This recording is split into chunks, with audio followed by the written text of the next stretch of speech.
कुंज बिहारी जय गोपीजन वल्लभ गिरिवरधारी जय गोपीजन वल्लभ गिरिवरधारी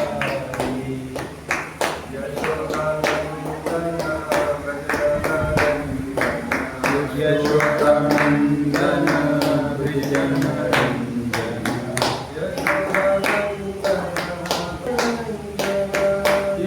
यशोदानंदन ब्रजनंदन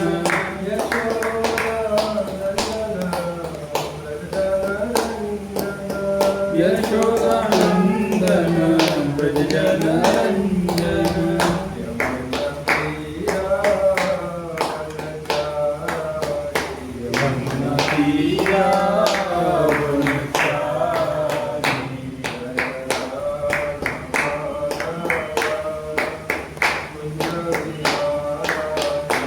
जय Radha Madhav Kunj Bihari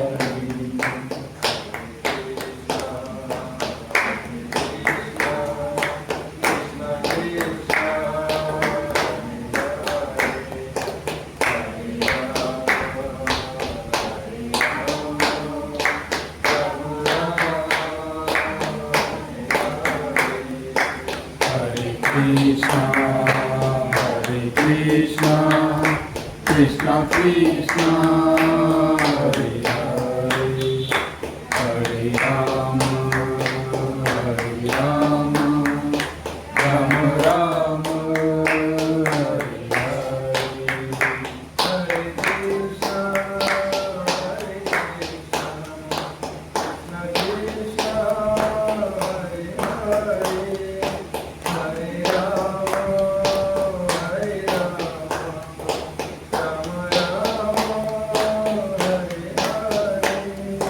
Hare Krishna, Hare Krishna, Krishna Krishna, Hare Hare.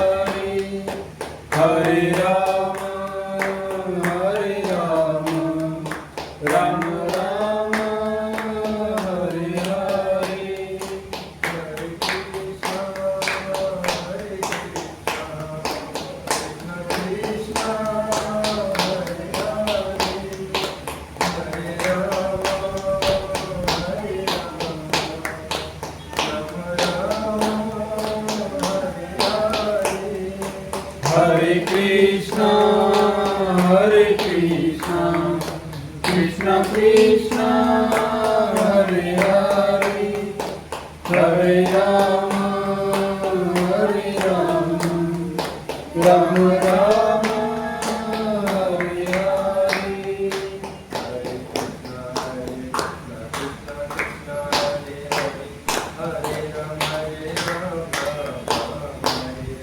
Hare Krishna, Hare Krishna, Krishna Krishna, Hare Hare. Hare Krishna, Hare Krishna, Krishna Krishna, Hare Hare, Hare Rama, Hare Rama, Rama Rama, Hare Hare,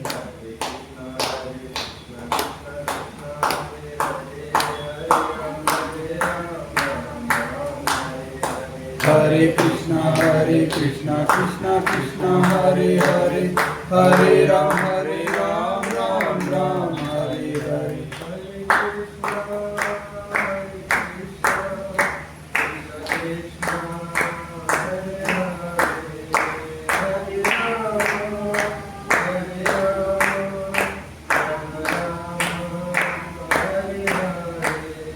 Hare Krishna, Krishna Krishna, Hare Hare, Hare Ram, Ram Ram, Hare Hare. Hare Krishna, Krishna Krishna, Hare Hare, Hare Rama,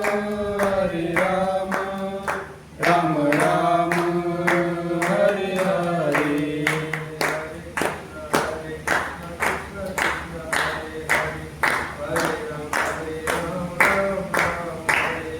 Hare Krishna, Krishna Krishna, Hare Hare, Hare Ram, Ram Ram, Hare Hare. Hare Krishna, Krishna Krishna, Hare Hare, Hare Ram, Ram Ram, Hare Hare.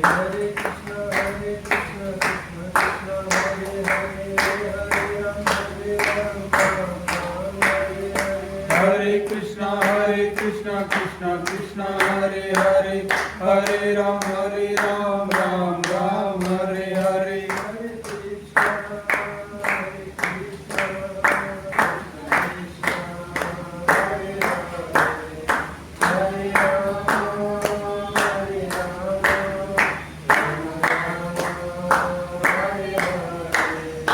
Hare Krishna, Krishna Krishna, Hare Hare, Hare Rama, Rama Rama, Hare Hare.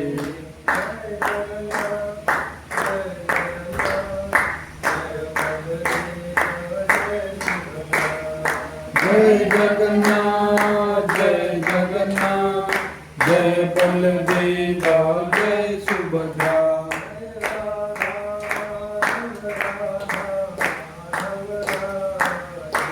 Jai Radha Madhav, Radha Madhav, Radha Madhav, Radhe.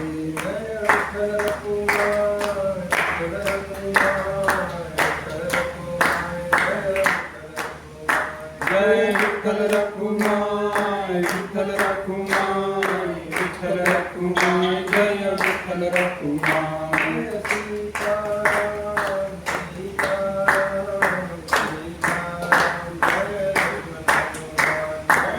Sitaram, Sitaram, Sitaram,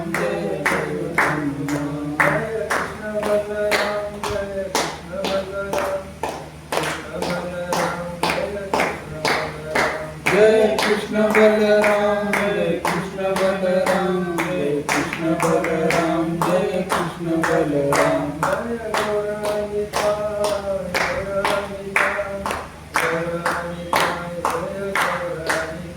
Jai Gauranitai, Gauranitai, Gauranitai, Jai Gauranitai.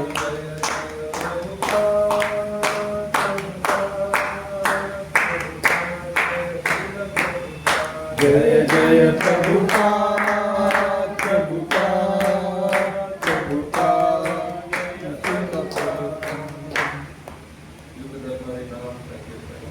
Jai.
Krishna Krishna Hare Hare, Hare Ram, Ram Ram, Hare Hare. Om Namo Bhagavate Vasudevaya. Om Namo Bhagavate Vasudevaya.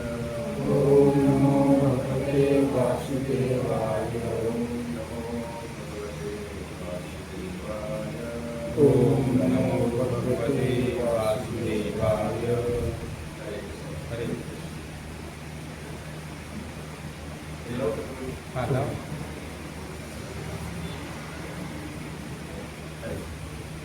आज काय कमी केलं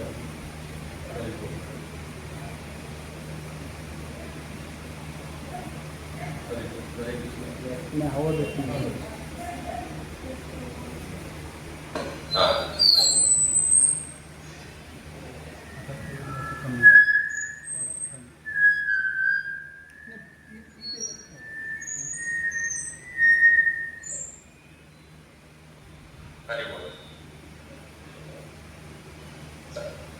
आज आपण आहे ना एकदम महत्वाच्या विषयावर बोलूया.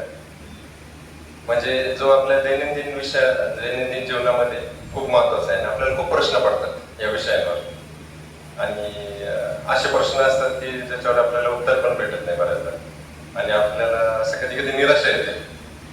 आणि तो विषय आहे कर्माशी संबंधित.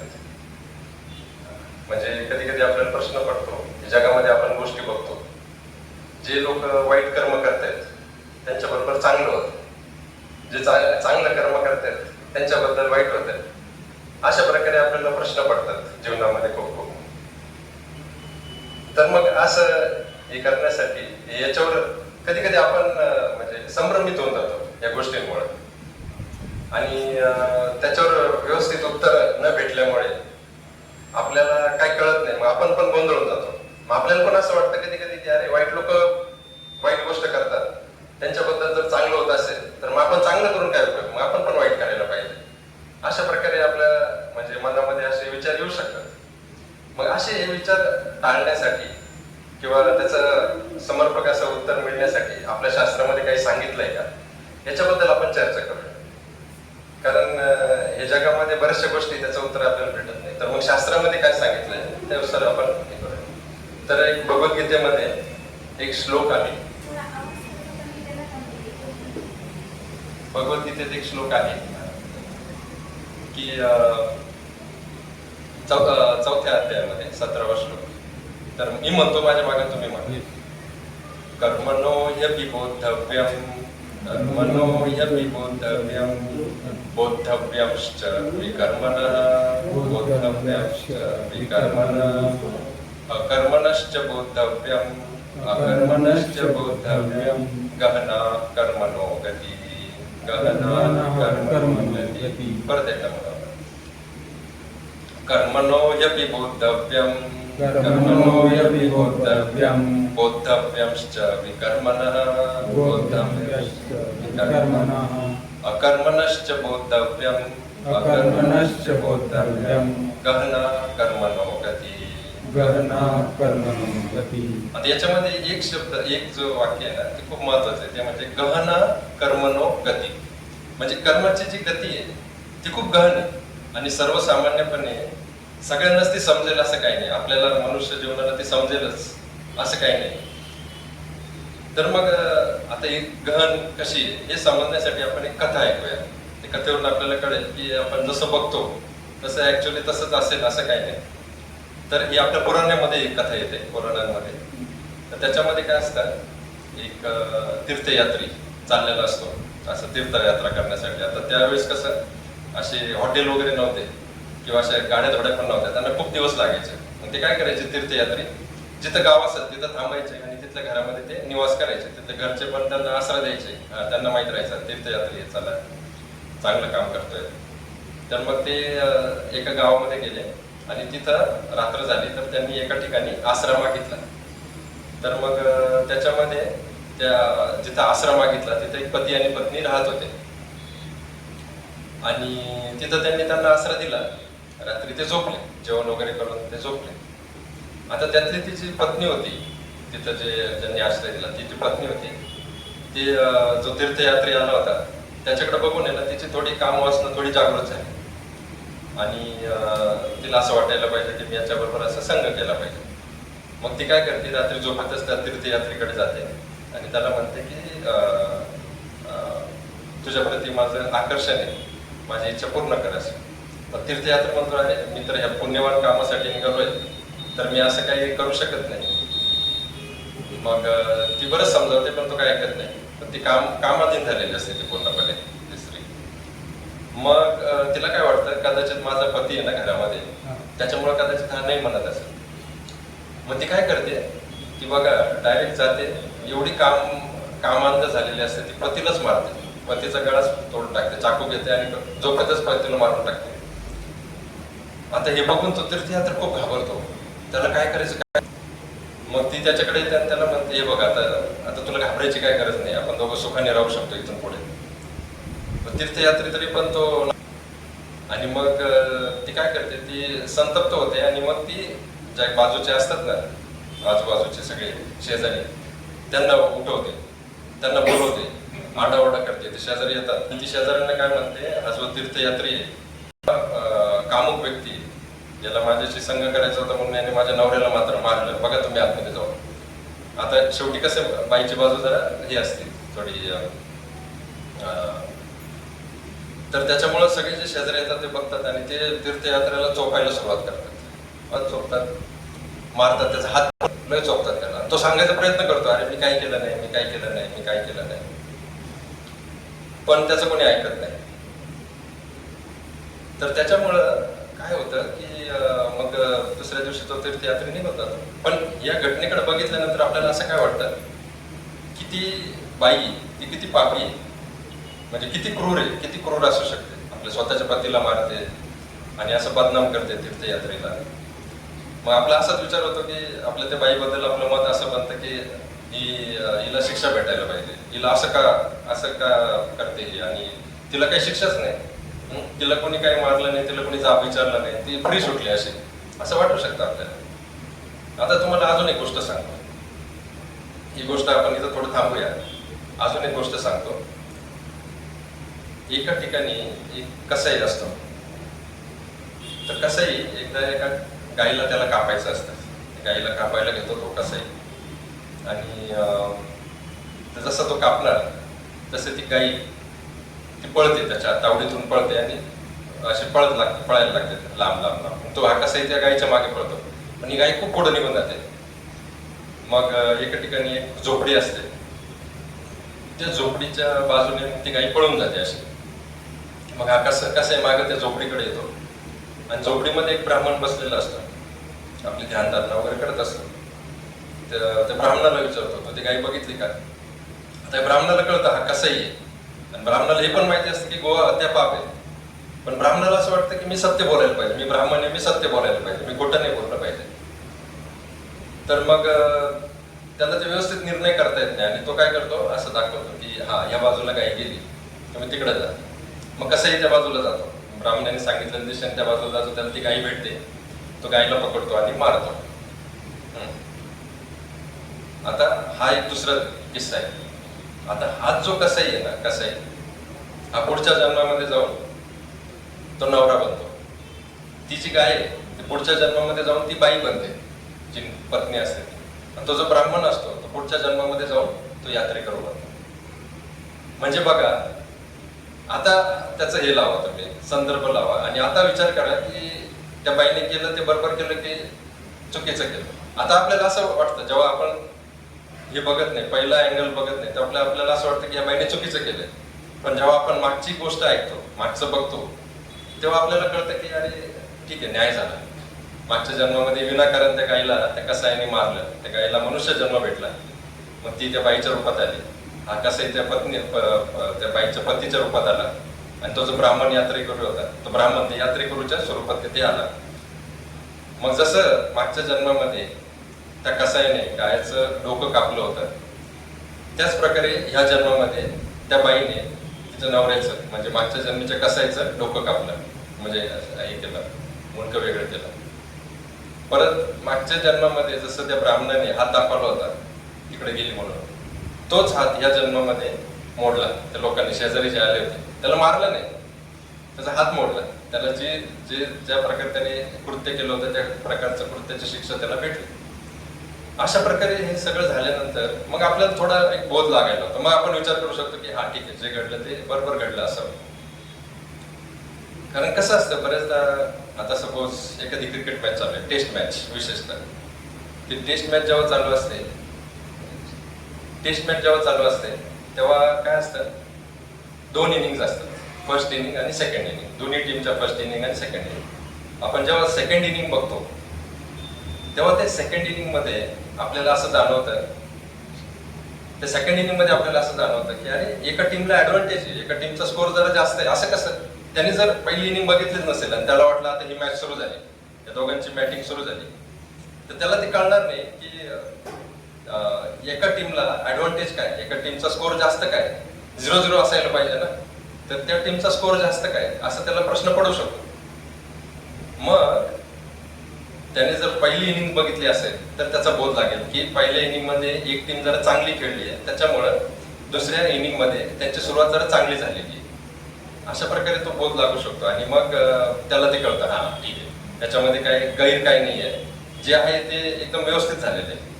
पहिल्या इनिंगचा जो स्कोर आहे तो पुढे कॅरी ऑन झालेला आहे आणि त्याच्यामुळे तसा स्कोर आहे. त्याच्यामुळे तो 0-0 सेकंड इनिंग मध्ये 0-0 स्कोर नाही आहे, एका टीमचा स्कोर जास्त आहे, एका टीमचा स्कोर कमी आहे. अशा प्रकारे तसंच आपण जेव्हा एखादा पिक्चर बघायला जातो तर पिक्चर मध्ये एखादा जर पहिला हाफ त्याने बघितलेलाच नाही, सेकंड हाफ मध्ये गेला.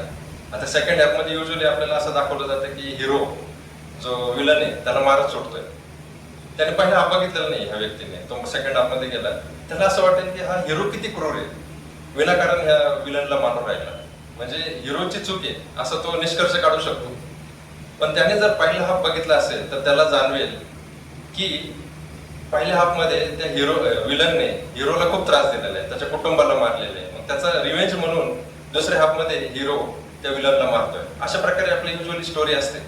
पण जर पहिला हाफ आपण मिस केला तर सेकंड हाफ आपल्याला कळणार नाही.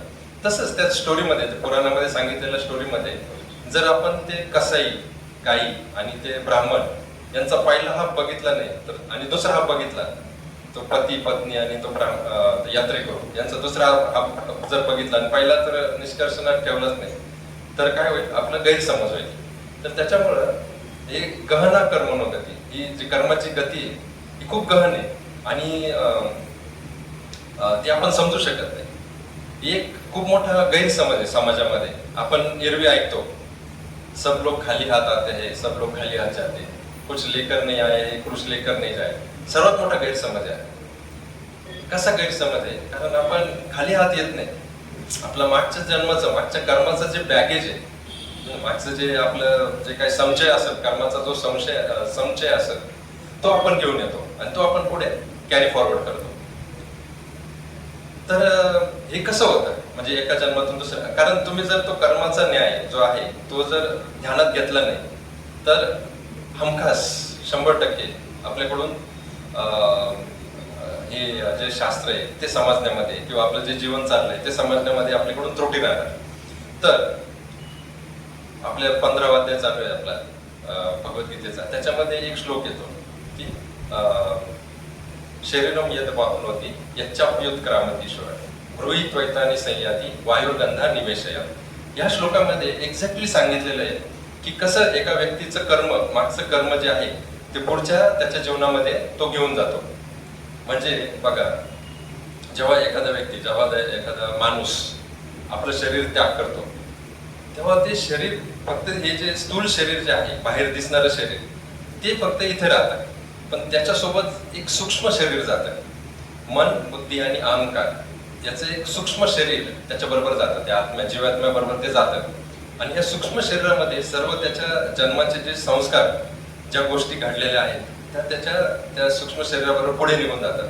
कशा जातात? या श्लोकामध्ये वायूर गंधा निवाशय. जसं वायू, गंध, वायूमध्ये गंध गंध जातो की नाही एका जागेवरून, एखादं फूल तिथं असेल त्याचा वास आपल्याला इथे येतो, कारण ते वायूमध्ये ते गंध जे आहे, गंधकण, ते वायू बरोबर आपल्या नाकापर्यंत येतं, आपल्याला ते वास. तशा प्रकारे एखादा जो स्थूल शरीर आहे, एखादा जीवात्मा आहे, तो आपल्या ह्या जन्माचे जे कर्म आहेत, कर्मसंचय जे आहे, संस्कार जे आहेत, ते पुढच्या जन्मात अशा प्रकारे घेऊन जातो आणि पुढच्या प्रकारचा जन्म त्याला त्या प्रकारे मिळतो.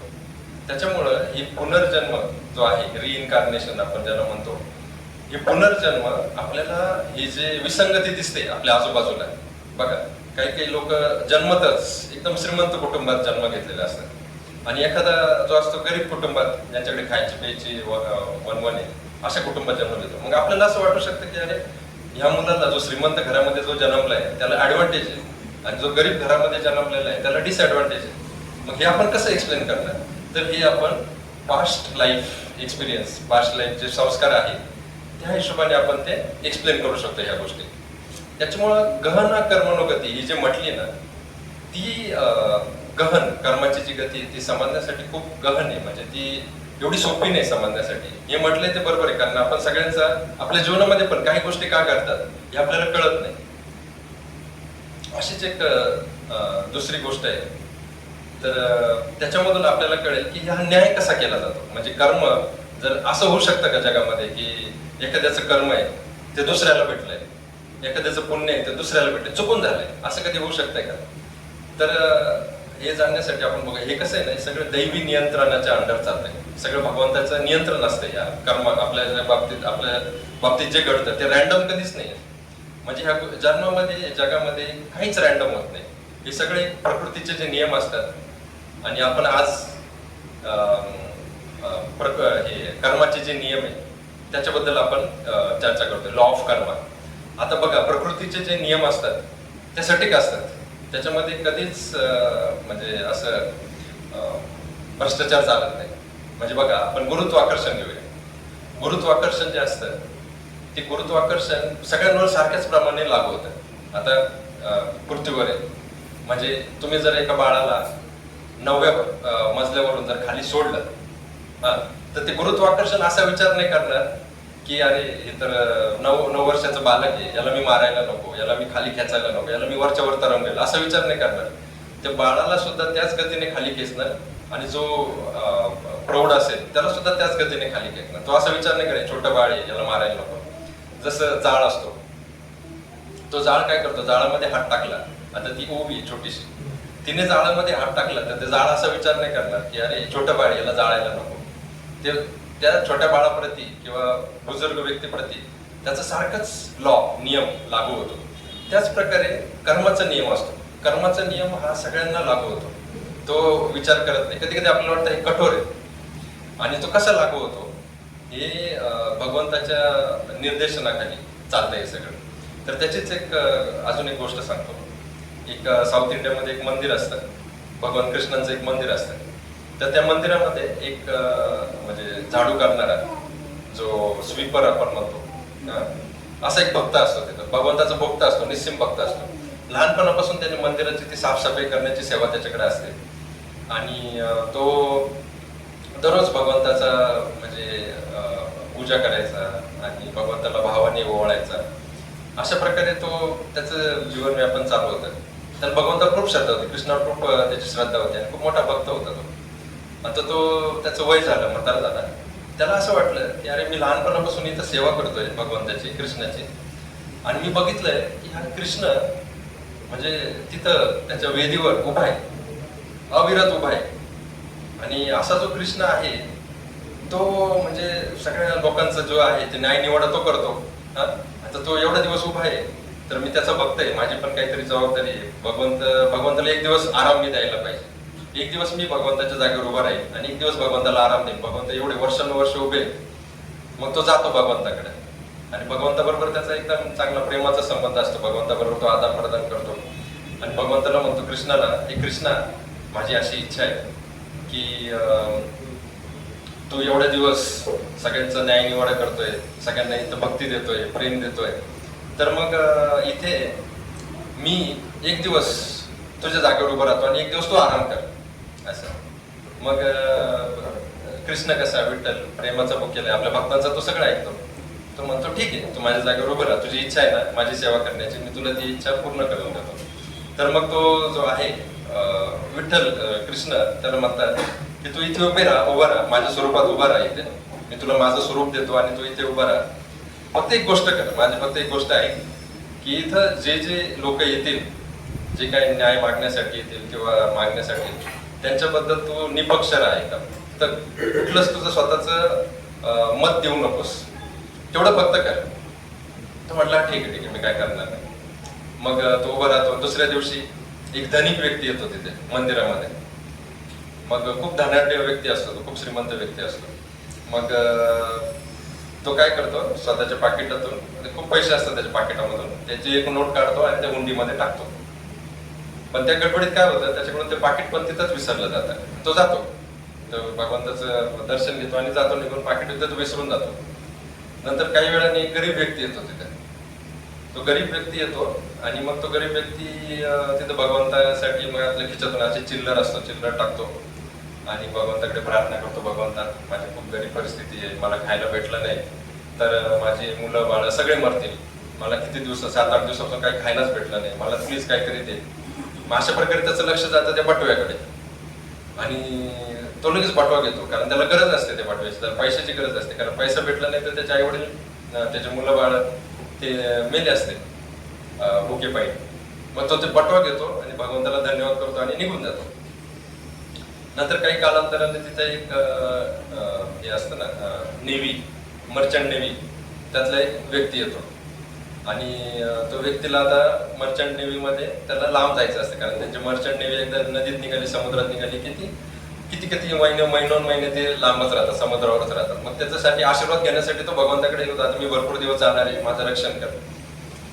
मग तो येतो आणि तिथं ते भगवंताला प्रार्थना करत असतो. पण तेवढ्यात काय होतं, हा धनाढ्य जो व्यक्ती त्याला कळतं माझा बटवा राहिला इथे आणि मग त्याला वाटतं आता हे मंदिर आहे, मंदिरामध्ये आपलं सहजासहजी बटवा भेटणार नाही, खूप गर्दी असते. तर मग तो काय करतो, डायरेक्ट पोलिसच घेऊन जातो तिथे.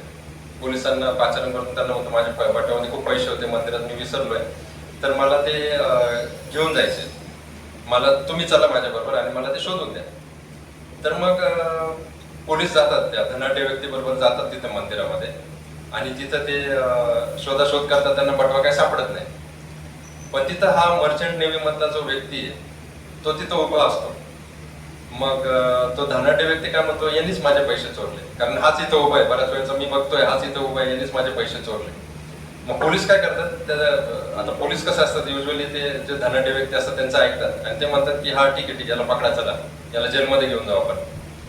आता हे सगळं कोण बघत असतं, त्या वेदीवर असलेला जो स्वीपर आहे, ज्याला 1 दिवसासाठी तिथं वेदीवर ठेवलंय कृष्णाने, तो ते बघत असतो आणि त्याला तो अन्याय सहन होत नाही. त्याला असं वाटतं हे अन्याय होऊ राहिला इथे, बटवा एका दुसऱ्या व्यक्तीने घेतलाय आणि एका वेगळ्या व्यक्तीला तिथं पकडून जात आहेत. मग तिथं त्याचा संयम सुटतो.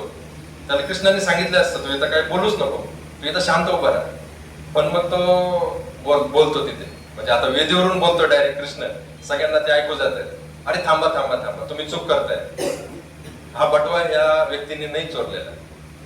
सकाळी एक व्यक्ती आली होती, हा धनाढ्य व्यक्ती इथं बटवा विसरून गेला, त्याच्यानंतर एक गरीब व्यक्ती आली होती, ती इथे राहते, इकडे इकडे गेली, त्या व्यक्तीने हा बटवा चोरलाय.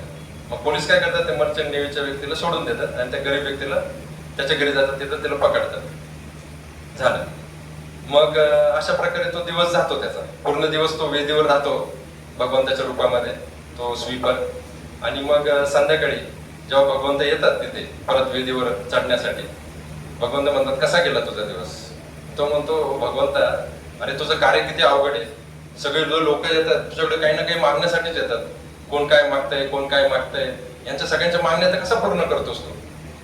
आणि तो म्हणतो आज एक विशेष घटना झाली, मी एका व्यक्तीला न्याय दिला. मग कृष्ण म्हणे काय झालं, मग त्यांनी सांगितलं काय काय घडलं. अरे मग कृष्ण म्हणले, अरे तू हे नव्हतं करायला पाहिजे, मी तुला म्हटलं होतं तू शांत बस, तू असं करू नको, तू असं का केलंस, तू तुझं तोंड का उघडलंस.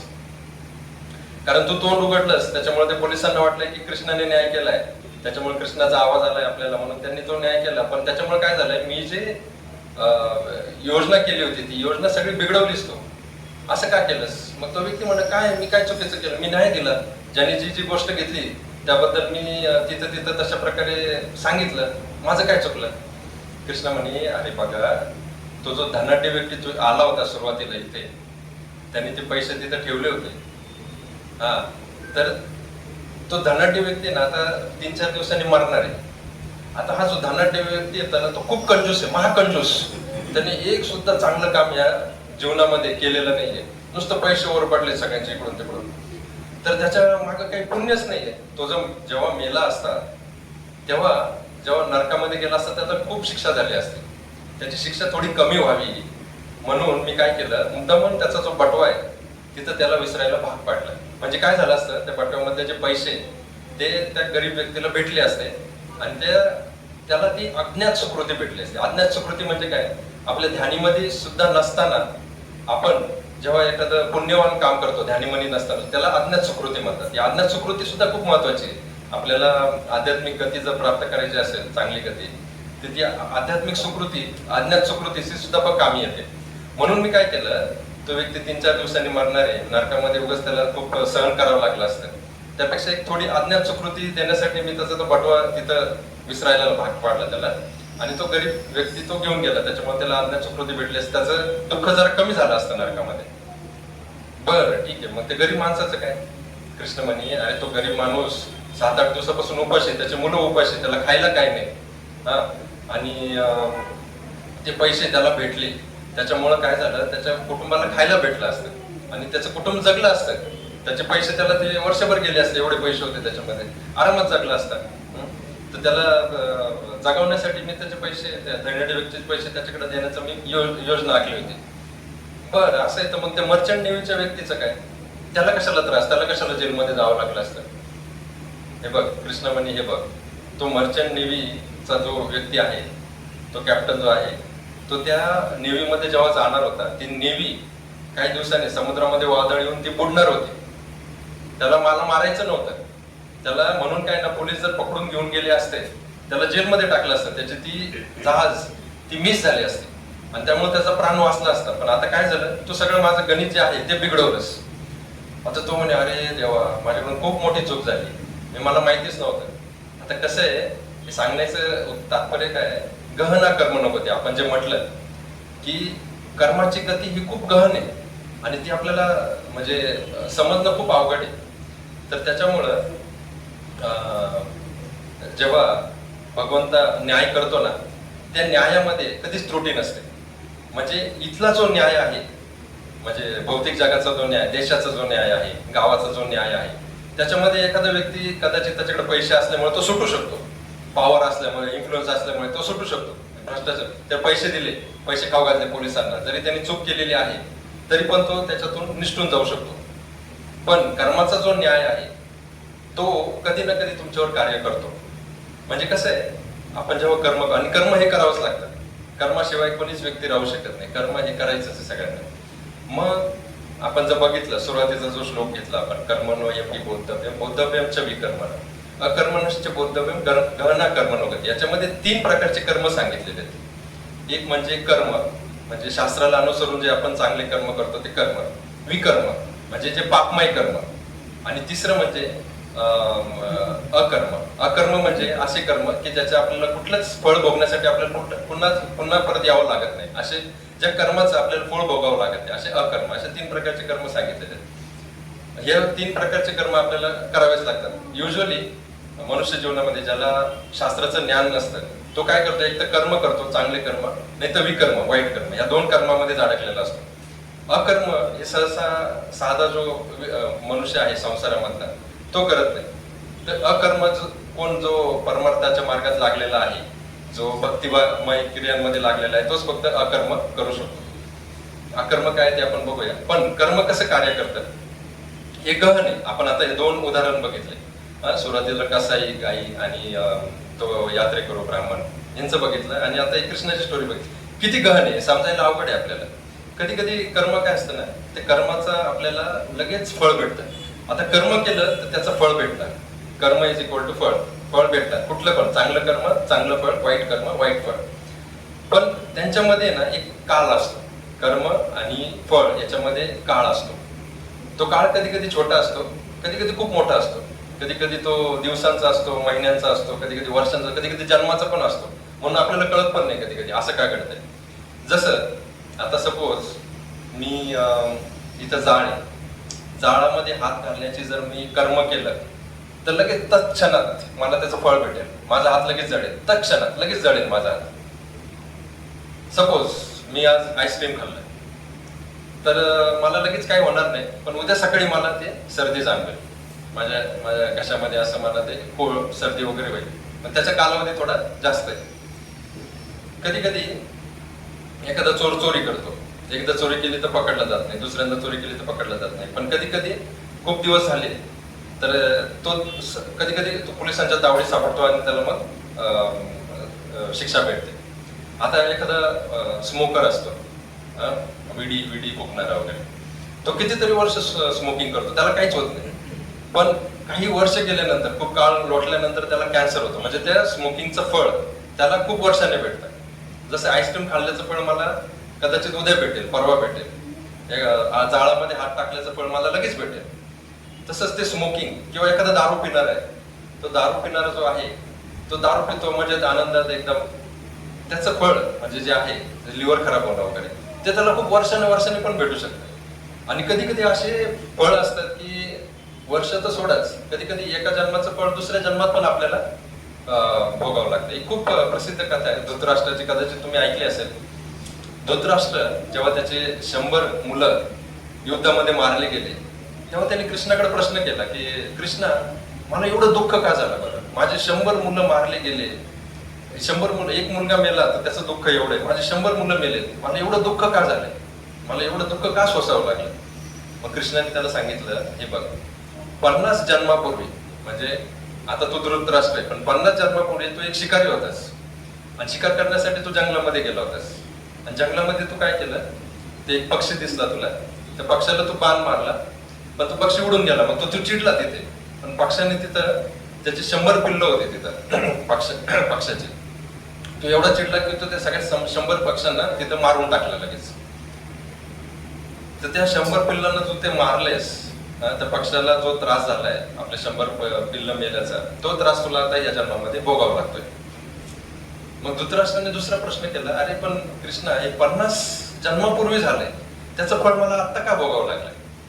मग कृष्णाने काय सांगितलं की हे बघ, कुठल्या पण गोष्टीसाठी तुझ्या मागे एक कर्म लागतं. म्हणजे सपोज आता एखादा मुलगा, एखादा आईला, आई वडिलांना मुलगा व्हायचा असेल, तर मुलगा होण्यासाठी एक पुण्य लागतं आपल्या पदरी.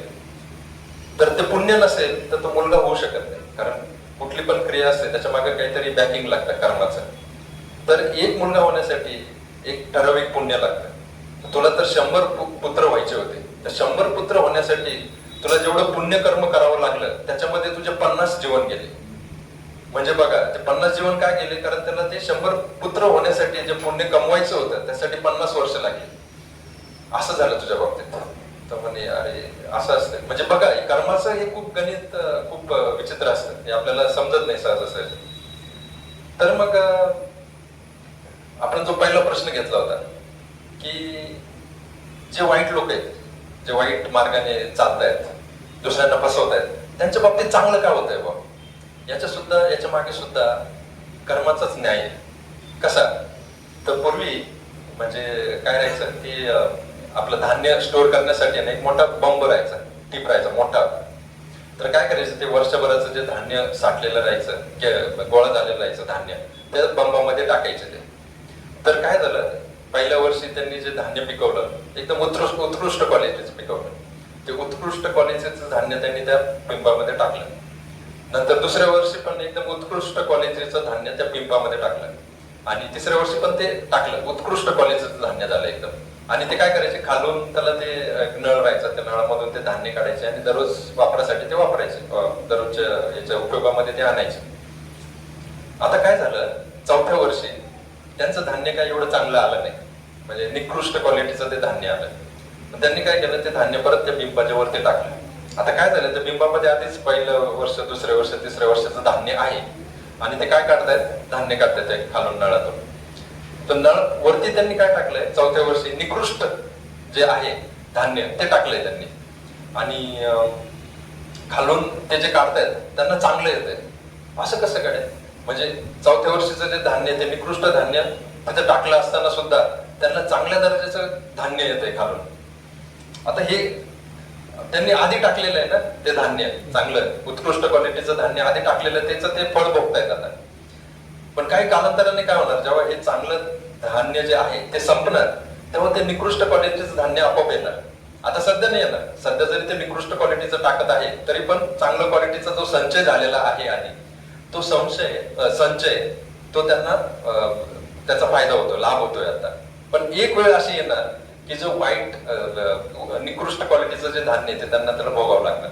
तशाच प्रकारे जे व्यक्ती आता सध्या म्हणजे त्यांचं खूप चांगलं आहे आणि तरी पण म्हणजे ते चांगले वागत नाहीये आणि दुसऱ्यांना त्रास देत आहेत, त्याच्यावरून आपण असा निष्कर्ष नाही काढला पाहिजे की वाईट लोक वाईट वागतात, त्यांच्याबद्दल चांगलं होतं, त्यांच्याबरोबर चांगलं होतं, त्याच्यामुळे मी पण वाईट वागलं पाहिजे, असा निष्कर्ष नाही काढायचा त्याच्यात. त्याच्यातून निष्कर्ष असा काढायचा की ह्या व्यक्तीने मागे काहीतरी चांगलं केलेलं आहे, ज्याचा तो उपभोग आता घेतोय, पण आता जो वाईट कर्म जो करतोय ते वाईट कर्माची फळं त्याला पुढे जाऊन भोगावी लागणार. कारण प्रकृतीचा नियम आहे. प्रकृतीच्या नियमामध्ये तुम्ही यमराजांना ब्राईब करू शकत नाही, त्यांना घोष देऊ शकत नाही, किंवा बाकीचे जे भगवंताचे जे एजंट आहेत सगळे त्यांना पण तुम्ही घोष देऊ शकत नाही. अशा प्रकारे कर्माचा नियम असतो. त्याच्यामुळं एक गोष्ट आपण लक्षात ठेवली, जर भक्त आहे, आपण भक्त आहे, भक्तांनी एक गोष्ट लक्षात ठेवली, आपल्या जीवनामध्ये जर कष्ट आले, दुःख आले, तर आपण एक गोष्ट लक्षात ठेवली पाहिजे की हे दुःख जे आहे ते माझ्या पूर्वी जे माझे काही कार्य झाले असतील त्याच्यामुळे आले. जर एखादा व्यक्ती असतो तुम्हाला दुःख देत असेल तर तो व्यक्ती फक्त एक एजंट आहे.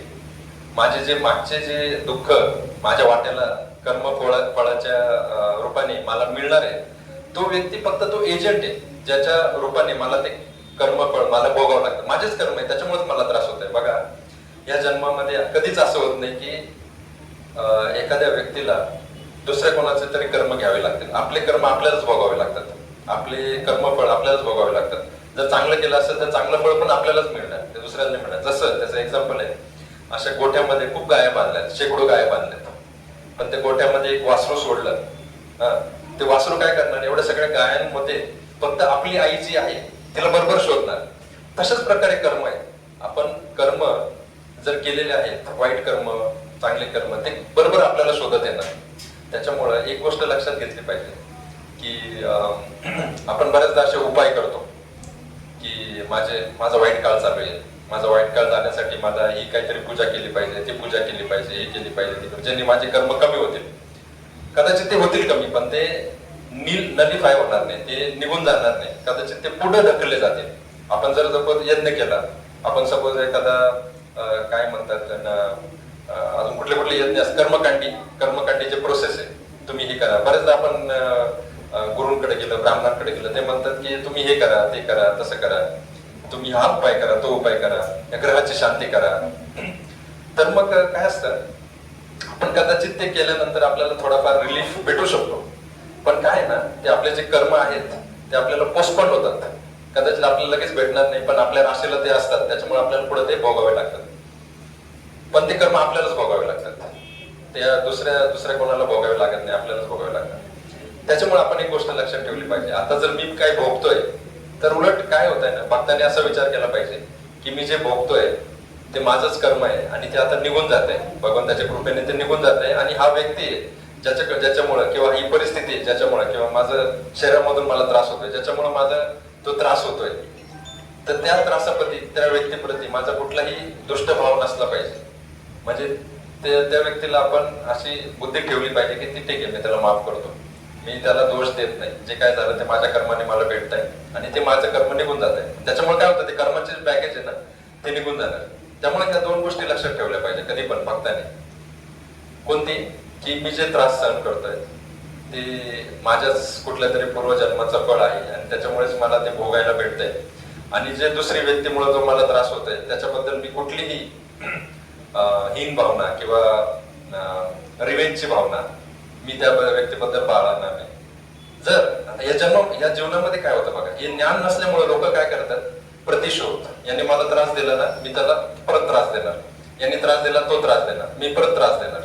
ते काय होतं ना, आपण पुन्हा ते कर्माच्या चक्रामध्ये अडकत जातो.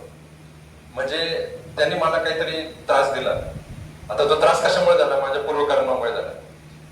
माझी जर अशी उदात्त वृत्ती नसेल त्याला माफ करण्याची, तर मी काय म्हणणार, संकुचित वृत्ती असेल तर मी म्हणणार यांनी मला त्रास दिला, आणि मग परत आपण काहीतरी असं उद्योग करणार, कर्म करणार, जेणेकरून आपण पुन्हा ते कर्माचं जे सायकल आहे ते वाढवणार आणि परत आपण त्याला त्रास देणार, परत त्याचे कर्म आपल्याला परत भोगावे लागणार आणि परत ते कर्म भोगावे लागण्यासाठी परत आपल्याला कदाचित त्याच्याकडूनच भेटतील किंवा तो नसेल तर दुसऱ्या कोणाकडून तरी आपल्याला ते भेटतील. त्याच्यामुळं हे सायकल आपल्याला जर थांबवायची असेल तर दुसऱ्या व्यक्तीकडून आपल्याला जो त्रास होतोय तिथे आपण माफ केलेलं बरं. अवघड आहे, कधी कधी आपल्याला ते सुचत नाही, पण ते सुचवण्याची किंवा ते सहज सुलभ करण्याची पण एक प्रक्रिया आहे जी मी तुम्हाला सांगणार आहे. पण मग ती प्रक्रिया आहे की भक्तिमय कर्म करणं. आपण अकर्म म्हटलं ना, मी सुरुवातीला म्हटलं अकर्म कधी घडतं, जेव्हा आपण भक्तिमय क्रिया करतो. आता भक्तिमय क्रिया आणि कर्मकांडी क्रिया याच्यामध्ये खूप फरक आहे. कर्मकांडी क्रिया म्हणजे एखादं शनी शांती करा, ग्रह शांती करा किंवा एक नारायण नागबली यज्ञ करा, ते कर्मकांडी प्रोसेस झाले. त्याच्याने काय होणार, आपले कर्म जे आहेत भोगायचे आहेत ते थोडे लांबणार, पण ते जाणार नाही, नष्ट होणार नाही. पण एक अशी प्रक्रिया आहे जेणेकरून आपले जे पास्ट कर्म जे आहेत ते आपण नष्ट करू शकतो. म्हणजे जे माझ्या वाट्याला भोगायच्या ज्या गोष्टी आहेत त्या मी पूर्णपणे घालू शकतो आणि त्या त्रासापासून मी वाचू शकतो, असा उपाय भगवंतांनी दिलेला आहे. कारण भगवंतांनी सृष्टी तयार केली, कर्माचे नियम तयार केले, तर त्या नियमांमधून एखाद्याला जर निघायचं असेल तर ते सोल्युशन पण भगवंतांनी दिलेले आहे. तर ते भक्तिमय कर्मामध्ये येतं. आणि भक्तिमय कर्म तुम्ही म्हणाल याचा प्रूफ काय, म्हणजे याचा शास्त्रीय काय आधार आहे का, तर शास्त्रीय आधार आहे. म्हणजे जेव्हा भागवतम, आपण श्रीमद भागवतम जेव्हा अभ्यास करतो ना, त्या श्रीमद भागवतम मध्ये जे 18,000 श्लोक आहेत त्याच्यात सर्वात शेवटचा श्लोक तो म्हणतो की नाम संकीर्तनम यस्य सर्व पाप प्रनाशनम. म्हणजे आपण जेव्हा नाम संकीर्तन भगवंताचं नाव घेतो, ते नाव घेतल्याने आपले सर्व पाप नाश होतात, सगळे पाप निघून जातात. मग आपल्याला जे संचित कर्म आहे आपले, ज्याच्यामुळे आपल्याला फ्युचर त्रास होणार असेल, असे त्रास आपले निघून जातात. कशाने? नामाने. तुकाराम महाराज सुद्धा म्हणतात नाम संकीर्तन साधन पै सोपे जळतील पापे जन्मांतरीची. इव्हन याच्यामध्ये सुद्धा ब्रह्मसंहितेमध्ये सुद्धा यस्त्वेंद्र गोप अथवेंद्र अहोत्सो कर्म कर्मानि निर्दती किंतुच भक्ती बाजा. म्हणजे ते भक्ती केल्याने ते कर्म जे आहेत आपले, ते कर्म सुद्धा, कर्माचं जे बीज आहे आपण जे रोवलेलं आहे, जसं फॉर एक्झाम्पल एखाद्या झाडाचं आपण बीज लावतो, ते बीज लावल्यानंतर खूप काळाने त्याला फांद्या येतात, फळं येतात, फुलं येतात. तसंच आपल्या कर्माचं असतं. आपण आता जे कर्म करणार कदाचित ते लगेच आपल्याला म्हणजे त्याचं फळ भेटणार नाही. जसं आपण डिस्कस केलं, त्याचं फळ कालांतराने भेटणार आहे, पण भेटणार आहे. पण आपण ते बीज जे रोवलेलं आहे, ते बीज बघा, एखादं बीज असेल ते आपण रोवलं की त्याला झाड येतं. पण ते बीज जर आपण भाजलं, म्हणजे आपण त्याला चटका दिला, जाळलं आणि ते रोवलं, तर त्याला झाड येत नाही, त्याला म्हणजे कुठलेच प्रोडक्शन येत नाही. त्याच प्रकारे आपले जे कर्माचे आपण जे संचय केलेले, आपले पूर्वीचे जे कर्म असतील ते बीज रूपात आपल्या याच्याशी बांधलेले आहेत, कर्माशी बांधलेले आहेत. आपल्या काय म्हणतात, जे आपलं जे आहे कर्म संचय त्याच्यामध्ये आहे ते. तर मग आपण जेव्हा नाम संकीर्तन घेतो तर ते जे बीज आहेत ते बीज जळून जातात, त्याचं फळ आपल्याला भोगावं लागत नाही. पण त्यासाठी आपल्याला म्हणजे काय म्हणतात, श्रद्धापूर्वक भक्ती करणं खूप अनिवार्य आहे. तर मग ती श्रद्धापूर्वक भक्ती कशी करणार? एक तर नाम संकीर्तन, आपण नाम घेतो, भगवंताची पूजा आराधना वगैरे ते करतो. आणि त्याच्यामध्ये आपला असा हेतू नसला पाहिजे की मी भगवंताची पूजा करणार, मला काहीतरी भौतिक लाभाची इच्छा मी ठेवणार, असं नाही पाहिजे. भगवंताची पूजा आपण फक्त भगवंताची पूजा म्हणूनच केली पाहिजे, त्याच्यामध्ये आपली कुठली इच्छा नसली पाहिजे. मग अशा याच्याने कधी कधी लोकांचा असा गैरसमज होतो की अरे एवढं पाप घडतंय जगामध्ये, एवढं पाप होत, आणि बरेच लोक याच्यामुळे नास्तिक होतात बरं का या विचाराने. त्यांना असं दिसतं की जगामध्ये एवढे लोक सफर करतायत, एवढ्या लोकांना एवढा त्रास आहे. म्हणजे बघा, किल्लारीचा भूकंप झाला होता, नंतर सुनामी आली होती, नंतर विमान क्रॅश होतात, नंतर कोविड आला होता, त्याच्यामध्ये लाखो लोक मरतात. मग कधी कधी लोकांचा निष्कर्ष असा असतो की देव नाहीच आहे. मग देव असतात अशा गोष्टी कशाला घडल्या असतात? आपल्या जीवनामध्ये पण आपल्याला असं वाटतं की अरे देव नाहीये, त्याच्यामुळे मला असा त्रास होतो. देवाला दिसलं असतं, देव जर पॉवरफुल राहिला असतं तर माझा त्रास त्यांनी काढला असता. पण हे काय होतं, आपण कर्माचं हे बघितलंय. पण अजून एक गोष्ट तेवढीच सत्य आहे की आपण जर भगवंताचं मनापासून पूजा केली, मनापासून भक्ती केली, तर ते भक्तीने भगवंत आपले त्रास काढून घेतात.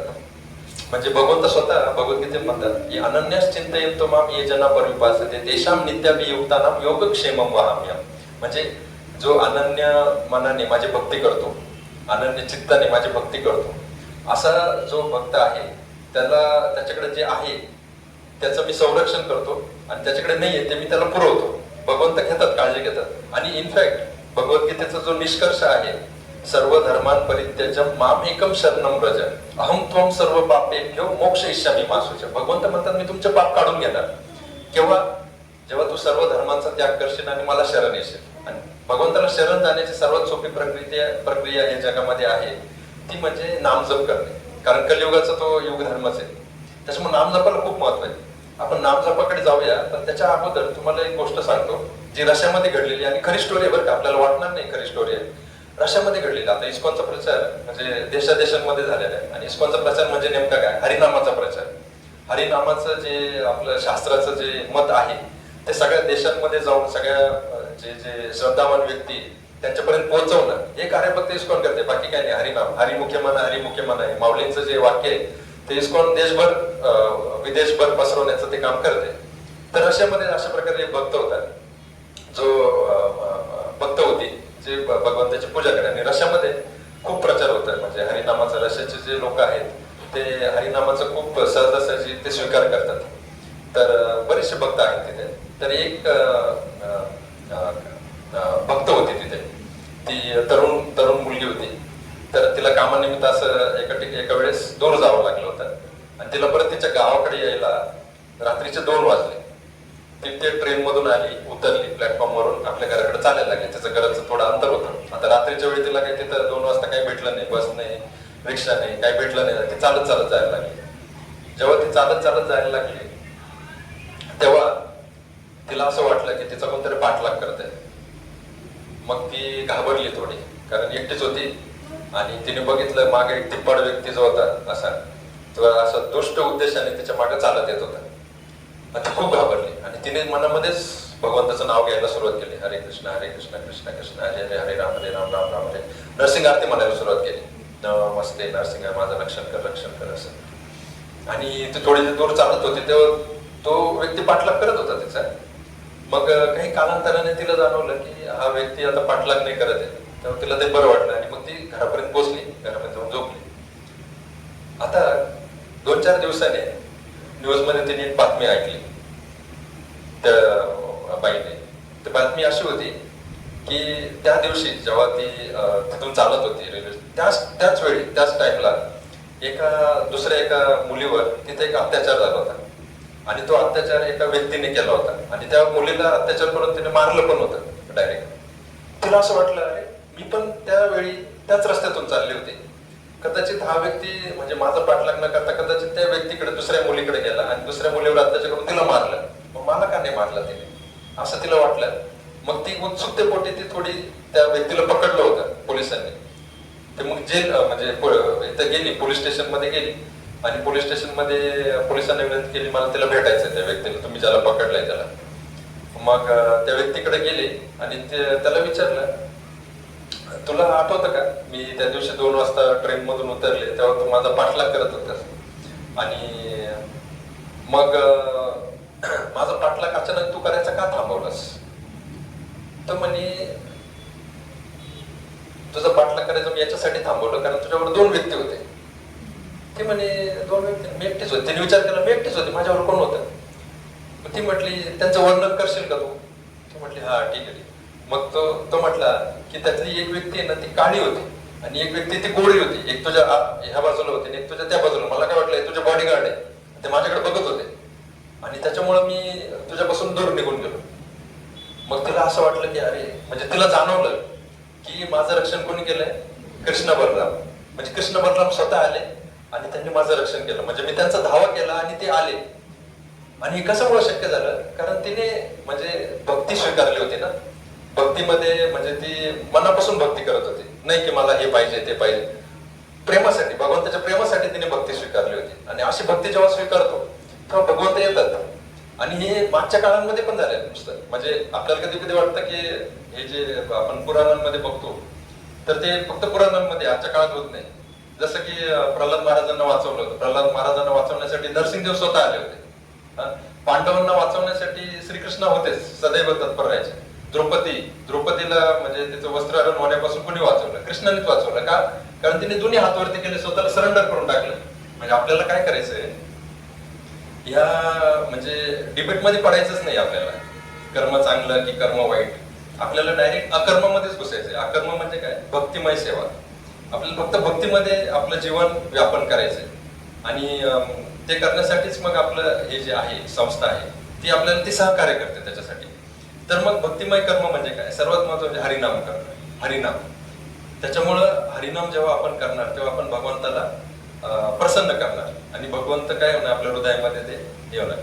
आता आपण हे ना अधिक मास, पुरुषोत्तम मास, तर त्याच्या निमित्त आपण चौराग्रगण्य अष्टकम म्हणतो. त्या चौराग्रगण्य अष्टकम मध्ये एक श्लोक असा येतो की यदीय नावापी हरित्य शेषम गिरी प्रसारणापी पापराशे. म्हणजे आपण जेव्हा नाव घेतो, भगवंताचं नाव घेतो, त्या नावामुळे डोंगरा एवढे जरी पाप असतील आपले, आणि आहेच, त्याच्यामुळेच आपण मनुष्य शरीर घेतलंय ना, मनुष्य देह आपण त्याच्यामुळेच घेतलाय.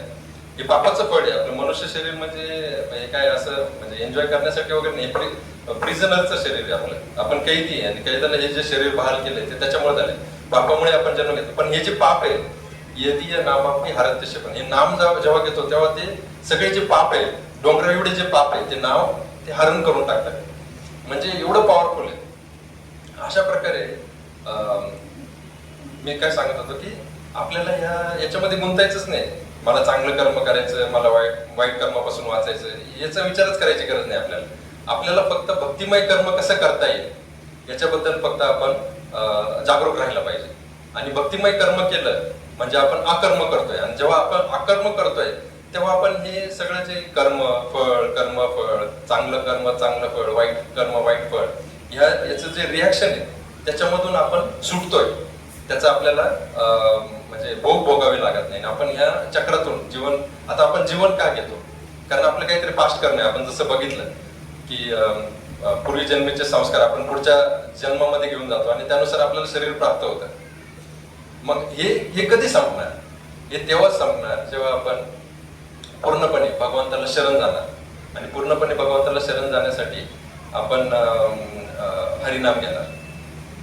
हे काय? आणि अजून एक प्रश्न असा असतो की ठीक आहे, मी मनुष्य आहे, मी समजू शकतो की मला चांगले वाईट फळ कर्म त्याचे लागतात, पण प्राणी आहे, आता वाघ आहे, वाघाने जर हरणाला मारलं तर त्याला पाप लागेल का? असा पण प्रश्न असतो. तर कसं आहे, 84 लक्ष योनी जे सांगितलेत आपल्या याच्यामध्ये शास्त्रामध्ये, त्याच्यामध्ये मनुष्य योनी फक्त एवढी एकच आहे ज्याला फक्त आपल्या जे इच्छा आहे, इच्छा स्वातंत्र्य ते दिलेले आहे. बाकीचे जे प्राणी आहेत त्यांना इच्छा स्वातंत्र्य नाही आहे. आता वाघाला कसं बनवलंय, निसर्गाने कसं बनवलंय, प्रकृतीने, की त्याला जगण्यासाठी त्या हरणाला मारणंच आहे, दुसऱ्या प्राण्यांना मारणंच आहे, दुसरा उपायच नाही त्याच्याकडे, त्याला पाप लागणार नाही. जसं इव्हन देवी देवता असतात, देवी देवता सुद्धा म्हणजे असं ते कायम स्थान नाही बरं का. देवी देवताचं पद प्राप्त झालं तर मग आपण म्हणतो ना 33 कोटी देव आहेत, ते पद प्राप्त झालं तर परत आपण मनुष्य जन्माला येणार नाही. ते देवी देवता सुद्धा मनुष्य जन्माला येऊ शकतात. पण देवी देवतांचा प्रॉब्लेम काय आहे, तिथं गेलं ना स्वर्गामध्ये एवढा आनंद आहे, एवढा आनंद आहे, एवढा आनंद आहे की ते आनंदामध्येच गुरफटून जातात. एवढं ते काय म्हणतात, इंद्रिय तृप्ती आहे तिथं. इंद्रिय तृप्ती, स्वर्गाचं वर्णन आपण ऐकलेलं आहे की असं सोमरस असतो, अप्सरा असतात, एवढी इंद्रिय तृप्ती असते. तर तो विसरूनच जातो की ही इंद्रिय तृप्ती मी जे करतोय, मी जे चांगले कर्म केलेत, खाली पुण्य कर्म केले, त्याच्या बळावर मी करतोय. ते पुण्य कर्माची जी करन्सी मी जे वरती घेऊन गेलोय त्या बळावर मी स्वर्गामध्ये इंद्रिय तृप्ती करतोय. पण तो विसरून जातो की ती करन्सी सुद्धा संपणार. जेव्हा ती संपणार, क्षीणे पुण्य मर्त्य लोक मिशंती, म्हणजे जेव्हा माझे पुण्य क्षीण होणार तेव्हा मी परत मर्त्य लोकांमध्ये, भूलोकामध्ये, मनुष्य योनीमध्ये मी परत येणार. आणि परत मनुष्य योनीमध्ये आल्यानंतर मग आपल्याला जे इच्छा स्वातंत्र्य दिलेलं आहे, ते इच्छा स्वातंत्र्याच्या बळावर आपण आपली पुढची गती कशी असणार ती डिसाईड करू शकणार. त्याच्यामुळं इच्छा स्वातंत्र्य हा जो भाग आहे हा मनुष्याला आहे, प्राण्यांना नाही आहे इच्छा स्वातंत्र्य. आणि तो इच्छा स्वातंत्र्याचा जो भाग आहे त्याच्या बळावर त्याला पुढचा जन्म कुठला भेटेल हे तो निर्धारित करू शकतो. म्हणजे आपण सगळे आपला पुढचा जन्म कसा असेल हे आपण स्वतः डिसाईड करू शकतो.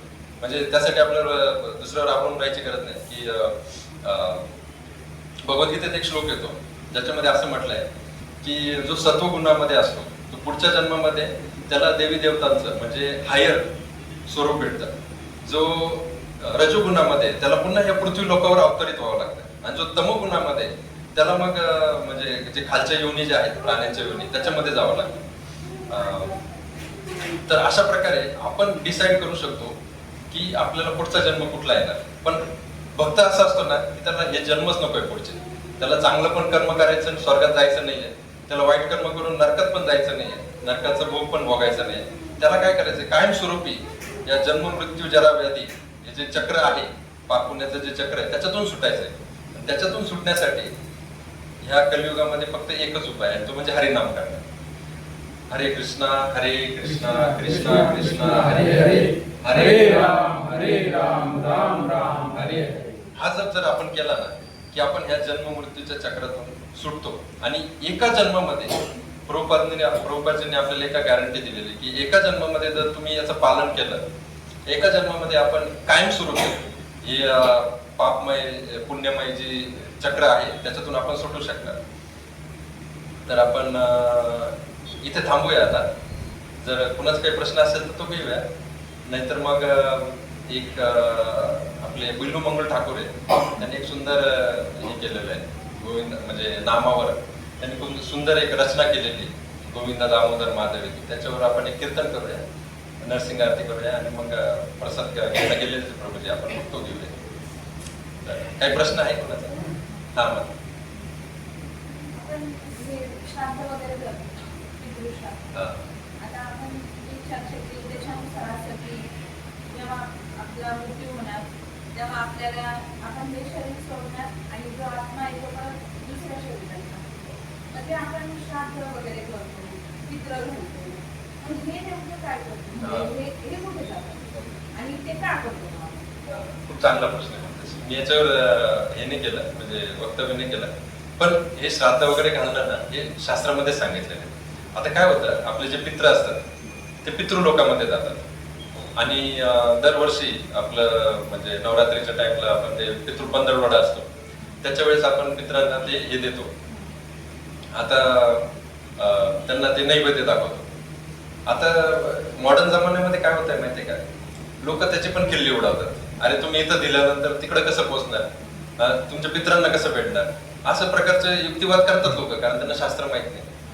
आता बघा, म्हणजे सपोज मला इथून जर अमेरिकेला बोलायचंय तर मी फोनचा वापर करू शकतो. फोनचा वापर केल्यानंतर काय होतं आपल्याला माहिती, त्याचं मेकॅनिझम माहिती आहे, ते जे वेव्हज आहेत ते ट्रान्सफर होतात आणि तिकडे त्याला ऐकू जाऊ शकतं. म्हणजे इथं बसून मी त्या व्यक्तीशी बोलू शकतो. पूर्वी ते पत्र व्यवहार राहायचे, पण पत्र व्यवहार होते तेव्हा जर एखाद्याने आपल्याला सांगितलं असतं की तुम्ही इथून त्या व्यक्तीशी तिकडे लांब बोलू शकता, तेव्हा आपला विश्वास नसता बसला. पण कालांतराने आपल्याला ते विज्ञान आहे ते अवगत झालं आणि त्या विज्ञानाचा आपण फायदा करून ते जे वेव्हज आहेत त्या वेव्हचा फायदा करून आपण त्या टेलिफोनची फ्रिक्वेन्सी वगैरे बनवली आणि त्याच्यानुसार आपण तिकडच्या व्यक्तींशी आपण संवाद साधू शकतो. आता पितृ पंधरवड्यामध्ये आपण जेव्हा आपल्या पूर्वजांना ते दाखवतो, नैवेद्य दाखवतो, ते त्यांच्यापर्यंत पोहोचतं. कसं पोहोचतं? वेगवेगळी माध्यम. कधी कधी आपण काय करतो, ते कावळ्याला देतो, कधी कधी ते अग्नीमध्ये टाकतो आपण. आता हे जे अग्नी किंवा कावळे ही माध्यम आहे की आता हे वक्तव्य केल्यानंतर बरेचसे जे मॉडर्न लोक आहेत ते म्हणतील अरे कावळा कसा नेऊ शकणार, पण आपल्या शास्त्रामध्ये सांगितलेलं असल्यामुळे ते सत्य आहे आणि ते आपण करायला पाहिजे.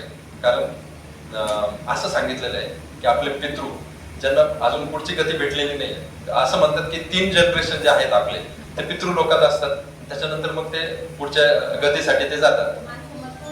प्रश्न होता आत्मा दुसऱ्या शरीरात जातो तर मग आपण तो जर तिथे नाहीये आत्मे राहायला पाहिजे तर मग आपण ते का करतो? हा तसं, पण आपल्याला माहित नाही ना कुठे. तर ते काय आहे मी सांगतो तुम्हाला. तर एखादा पापी जर व्यक्ती असेल तर पापी व्यक्ती पितृ तिथं नाही जाणार, पितृ लोकात नाही जाणार, त्याला डायरेक्ट नरकामध्ये जाऊन तिथं शिक्षा भेटणार. जे एखादा पुण्यवान आहे त्याला तिथं न ठेवता ते स्वर्गामध्ये टाकलं जाणार, म्हणजे स्वर्गामध्ये तो त्याचे चांगले भोगणार. पण काही काही असे असते की त्यांचं निवडा करता येत नाही, इकडे टाकायचं की इकडे टाकायचं. असे जे पितृ असतात आपल्या ते पितृ लोकात राहतात, पण आपल्याला कळणार कसं की ते आहेत की नाही. त्याच्यामुळे आपलं जे कर्तव्य आहे ते आपण केलं पाहिजे. आणि आपण वर्षातून एकदा का देतो, आपण दररोज खातो मग आपण त्यांना एकदा का देतो. तर त्याचं पण शास्त्र असं आहे की जी आईन्स्टाईनने एक थिअरी ऑफ रिलेटिव्हिटी सांगितली, त्याच्यामध्ये त्यांनी असं प्रूव्ह केलेलं आहे की काळ सगळ्याच ठिकाणी सारखा नसतो. एखाद्या ठिकाणी जर एखादा सेकंड गेला तर दुसऱ्या ठिकाणी 1 वर्ष पण जाऊ शकतं.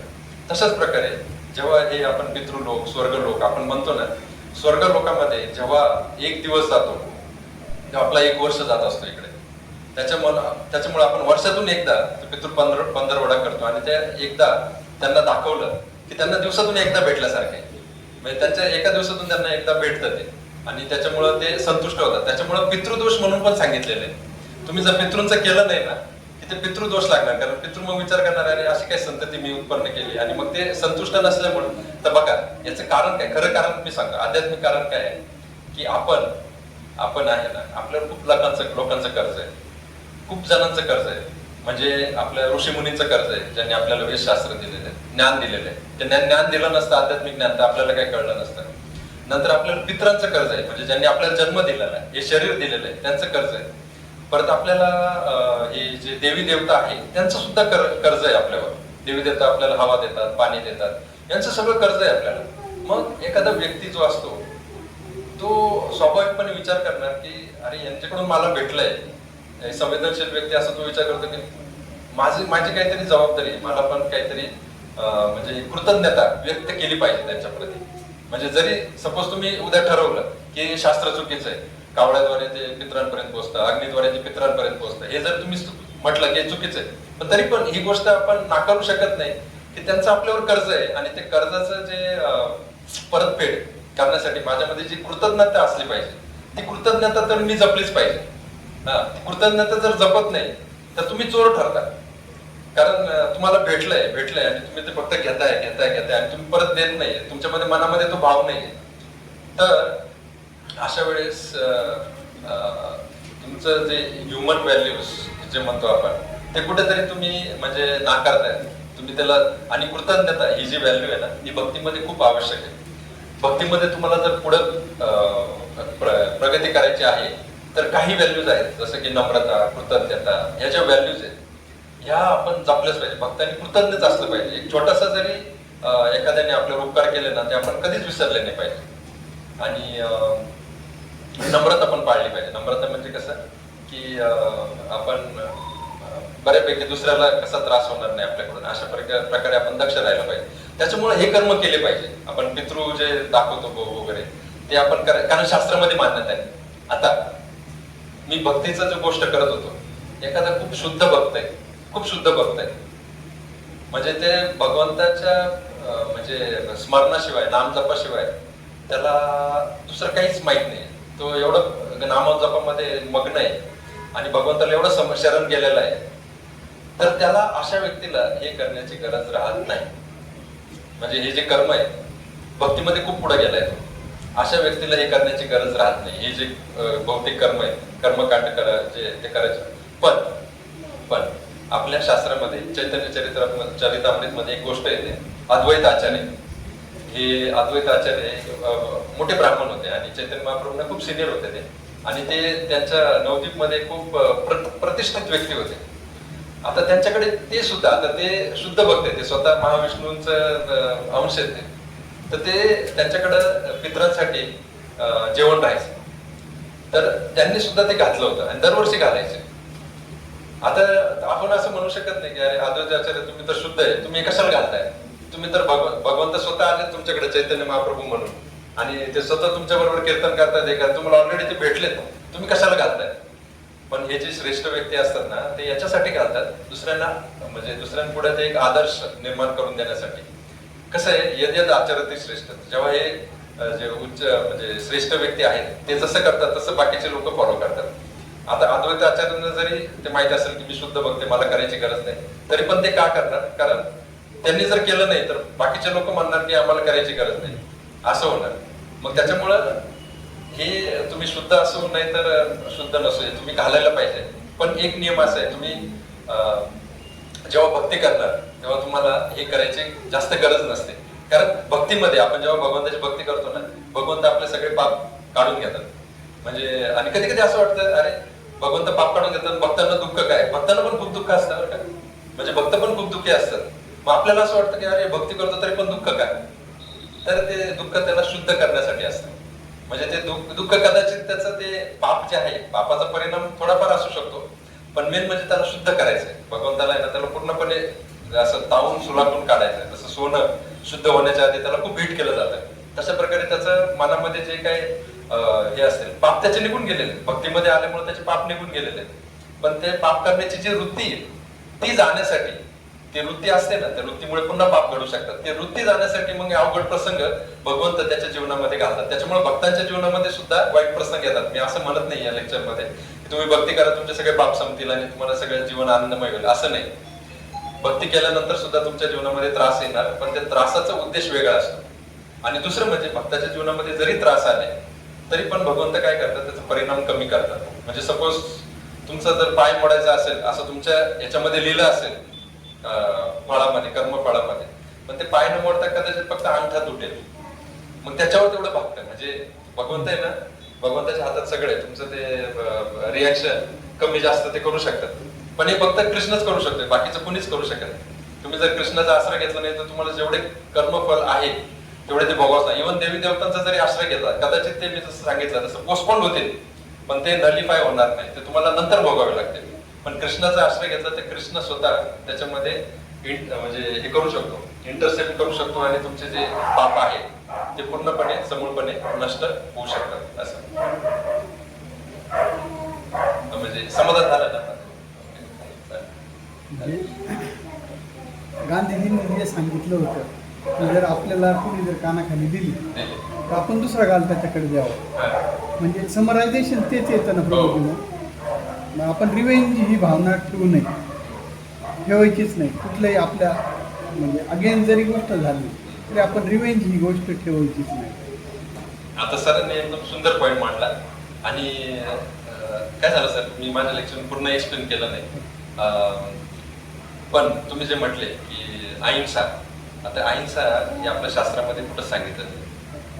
अहिंसा जे म्हणतात ना, अहिंसा अहिंसा अहिंसा, आपल्या शास्त्रामध्ये बघा सगळीकडे लढाई झालेल्या आहे.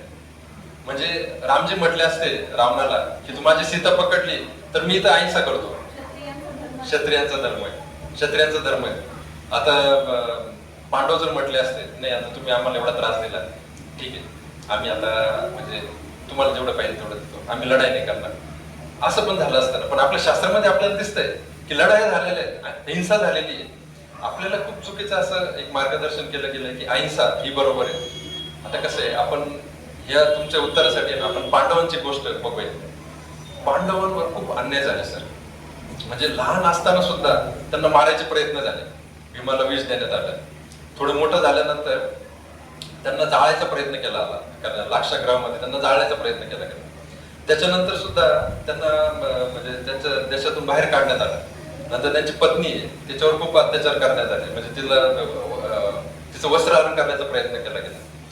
ते करत असताना म्हणजे बघा एवढं सगळं होत असताना नंतर त्यांच्यावर ते गॅम्बलिंग मॅच जी झाली, द्यूत जो खेळला गेला, द्यूत खेळल्यामध्ये त्यांच्यावर अन्याय झाला. आता शकुनी जो होता त्या शकुनीवर ते पाचशे जे होते ना ते प्रसन्न होते, त्याच्यामुळे तिथं चिटिंग झाली त्यांच्याबरोबर. त्यांना 13 वर्ष वनवास, त्याच्यामध्ये 1 वर्ष अज्ञातवास, खूप त्रास झाला. आता लहानपणापासून एवढं मोठं होईपर्यंत त्यांनी सहन केलं बरं का सर. म्हणजे त्यांनी कधीच असं म्हणजे दुर्योधनाप्रती, युधिष्ठिरांनी तर कधीच दुर्योधनाप्रती असा वैरभाव ठेवला नाही. दुर्योधनाचा सतत त्यांच्याप्रती वैरभाव राहायचा, पण युधिष्ठिर महाराजांनी कधीच नाही. आता हे चालू असताना त्यांनी बघा खूप वर्ष सहन केलं, त्यांनी खूप सहन केलं. पण एक वेळ अशी आली ना की त्यांना त्याचा तो जो हिसाब किताब कृष्णाच्या मार्गदर्शनाखाली ते चालले होते ना, त्याच्यामुळं त्यांना तो पुरता करावा लागला आणि त्याच्यामुळे कृष्णाने ते युद्ध घडून आणलं. आता याच्यामध्ये एक गोष्ट नोंद घेण्यासारखी अशी आहे सर, तेव्हा जे सहन करत होते ना, सहन करताना त्यांची भावना काय होती, त्यांची भावना भगवंतावर पूर्णपणे डिपेंड होण्याची भावना होती. म्हणजे इव्हन म्हणजे हे सगळं युद्ध झालं, कौरव मारले गेले, त्याच्यानंतर देवकी मैयाचा एक श्लोक आहे भागवतामध्ये, विपदा संतुता शाश्वत तत्र तत्र जगद्गुरु भवतो दर्शनम यस्यात अपुनर्भव दर्शनम. म्हणजे देवकी माता काय म्हणते माहितीये का कृष्णाला, अरे कृष्णा आता हे सगळं संपलंय, युद्ध संपलंय, आता तू इथून निघून जाणार, तुला आम्हाला तुझं दर्शन भेटणार नाही. त्यापेक्षा चांगलं काय होतं माहितीये का, तू आम्हाला ते जे त्रास दिले आधीचे ते परत परत दे, परत परत दे. बघा आपण कुणीच त्रास मागत नाही, आपण काय मागतो, सुख मागतो, त्रास कोणी मागत. इथं देवकी मायेचं जे प्रेयर्स आहे पहिल्या स्कंदामध्ये ते विशेष याच्यासाठी आहे, ती त्रास मागते.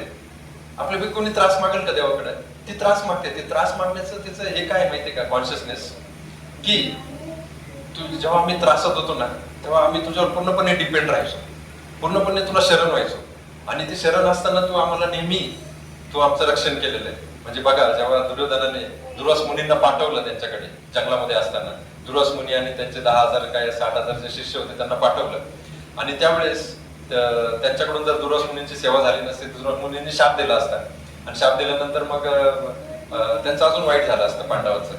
पण तिथे ते द्रौपदी मैयाने कृष्णाला बोलवलं आणि कृष्णाने त्यांना तिथं वाचवलं. म्हणजे कृष्ण पदोपदी, कृष्ण कुठं होता द्वारकेमध्ये, तिथं आला आणि कृष्णाने त्यांना वाचवलं. म्हणजे संकटावेळेस त्यांनी काय केलं, भगवंताचा धावा केला. नंतर द्रौपदीचं वस्त्र हरण होत असताना सुद्धा भगवंताचा धावा केला. म्हणजे भगवंत बरोबर, कृष्ण बरोबर त्यांच्या बरोबरच राहायचे. म्हणजे त्या दुःखामध्ये त्यांनी कधीच असा विचार केला नाही की अरे कृष्ण तू कुठे गेला, आम्हाला एवढा त्रास का होतोय, अरे तू आहेस का नाही, असा विचार नाही केला. म्हणजे ते नास्तिक नाही झाले. म्हणजे आपल्या जीवनामध्ये जर त्रास होत असेल, आपल्याला जर कोणी त्रास देत असेल, तर आपला एक दृढ एक विश्वास असला पाहिजे की याचा त्रास होतोय, याच्या मागे काहीतरी कार्यकारण भाव काहीतरी आहे. आता याच्यामध्ये रिॲक्ट करायचं की नाही. सपोज आपल्याला त्रास होतोय, आता तिथे आपण जर काही करू शकत असेल, बदल करू शकत असेल, तर तिथे आपण रिॲक्ट केलं पाहिजे. पण सपोज आपण प्रयत्न करून सुद्धा जर ते झालं नाही, आता कृष्णाने पांडवांच्या जीवनामध्ये शेवटपर्यंत प्रयत्न केले. शेवटी शांतीदूत होऊन कृष्ण गेले त्यांच्याकडे संधी करण्यासाठी की तुम्ही पांडवांना एक 5 गाव दिलं तरी आम्ही युद्ध करणार नाही. पण दुर्योधन बघा कसा होता. दुर्योधन म्हटला, आता दुर्योधनाने तिथे 5 गाव देऊन ठेवले असते तर एवढा अन्याय ते विसरले असते. म्हणजे पांडव फक्त कृष्णाच्या म्हणण्या खातर एवढा सगळा अन्याय झालाय तो विसरले असते आणि त्यांनी सुखासुखी ते 5 गावांवर राज्य केलं असतं. पण दुर्योधन बघा कसा होता, त्यांनी तेवढं पण ऐकलं नाही. शेवटची जी संधी दिली होती त्याला, तो म्हटला एक सुईच्या टोकावरची एवढी भूमी सुद्धा मी देणार नाही. मग त्याच्यामुळे काय झालं, आता तो तिथं एक हे झालं, म्हणजे तिथं युद्ध करायचं हे अटळ झालं. पण त्या लेवल पर्यंत येईपर्यंत पूर्ण अख्ख्या आयुष्य केलंय ना. आणि अख्ख्या आयुष्यामध्ये त्यांनी ट्राय केलं नाही असं नाही, त्यांनी ट्राय केलंय. पण बघा सर, आपल्या जीवनामध्ये जर असा प्रसंग आला की आपल्याला त्रास होतोय एखाद्या गोष्टीकडून, आपण ट्राय केलं पाहिजे. त्याच्यातून कसं बाहेर निघायचं समजून सांगायचा प्रयत्न केला पाहिजे. जर समजून सांगून पण होत नाहीये तर मग आपण विचार केला पाहिजे की मी सक्षम आहे का. म्हणजे मी याच्यामध्ये जर प्रतिशोधाची जर भावना ठेवली तर ते प्रतिशोधाच्या भावनेतून मी बाहेर येऊ शकतो का, मी व्यवस्थितपणे त्याला न्याय देऊ शकतो का. नाही तर काय होईल सर, आपण लगेच प्रतिकार करायला गेला, प्रतिशोध घ्यायला गेला तर काय होणार, आपलं जे नॉर्मल कॉन्शियसनेस जे आहे ते खराब होणार. जर आपण भगवंताचं चिंतन करत नसतात. अजून एक सांगतो, एक म्हणजे खूप गुह्यतम गोष्ट आहे. आपण जेव्हा हरिनाम करतो ना, हरिनामाने आपल्याला बुद्धी येते. म्हणजे ती हृदयातूनच आपल्याला ते ज्ञान होतं. म्हणजे भगवंताचं जेवढं आपण आपलं काय करायला पाहिजे त्याचं ज्ञान होतं. आणि त्याच्यामुळे हे खूप महत्वाचं आहे. म्हणजे तुम्ही जर भगवंताला जर आपल्या दैनंदिन जीवनामध्ये ठेवलं नाही, हरिनामाला दैनंदिन जीवनामध्ये ठेवलं नाही आणि तुम्ही निर्णय घेतले तर ते चुकू शकतात. पण जर आपण हरिनाम करत बसलो, भक्तिमय कर्म करत बसलो, तर आपल्याला कसं वागायला पाहिजे याचं ज्ञान आपल्याला होणार. त्यासाठी थोडा वेळ लागतो, लगेच होणार नाही.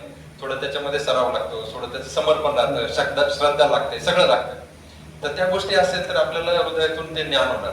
पण ते जर नसेल तर आपण अशा प्रकारे रिॲक्ट करू, अशा प्रकारे प्रतिशोध करू की जेणेकरून आपलं पूर्ण आयुष्य खराब होऊ शकतं आणि कॉन्शियसनेस खराब होऊ शकतं. सपोज एखाद्याने मला त्रास दिला आणि मी ठरवलं म्हणजे त्याला सामना करण्याचं माझ्यामध्ये बळ नसेल, क्षमता नसेल आणि मी तिथं सामना करायला गेलो तिथे त्यांच्याबरोबर, पण माझी बाजू कमकुवत होती. जसं मी मागे सांगितलेलं बघा सर, इव्हन देवी देवतांमध्ये जेव्हा युद्ध होत होतं ना, तेव्हा देवतांची बाजू एकदा कमकुवत झाली होती.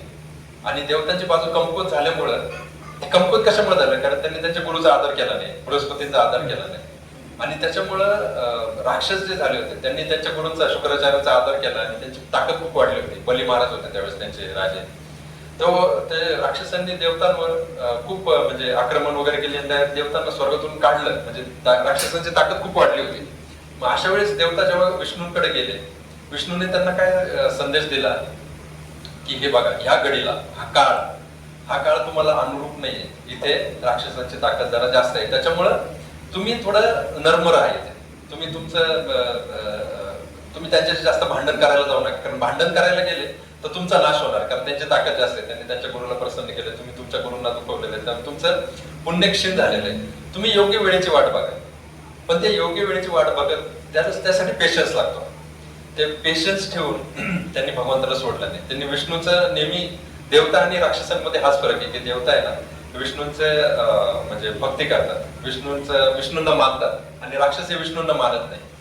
विष्णूंना मानत असल्यामुळे काय झालं, कालांतराने कालाने ती परिस्थिती बदलली. त्याच्यामुळे आपलं काय अशा वेळेस आपलं काय कर्तव्य आहे की शास्त्राला जे म्हणजे जे शास्त्राला जसं अनुसरून आहे तसंच आपण वागलं पाहिजे. तिथं आपण जास्त म्हणजे काय म्हणतात आपल्या मनाप्रमाणे वागायला नाही गेलं पाहिजे शास्त्रामध्ये. आणि तिथं पेशन्स ठेवला पाहिजे की ठीक आहे माझ्याकडून काहीतरी चुकीचं कर्म व्हायला नको.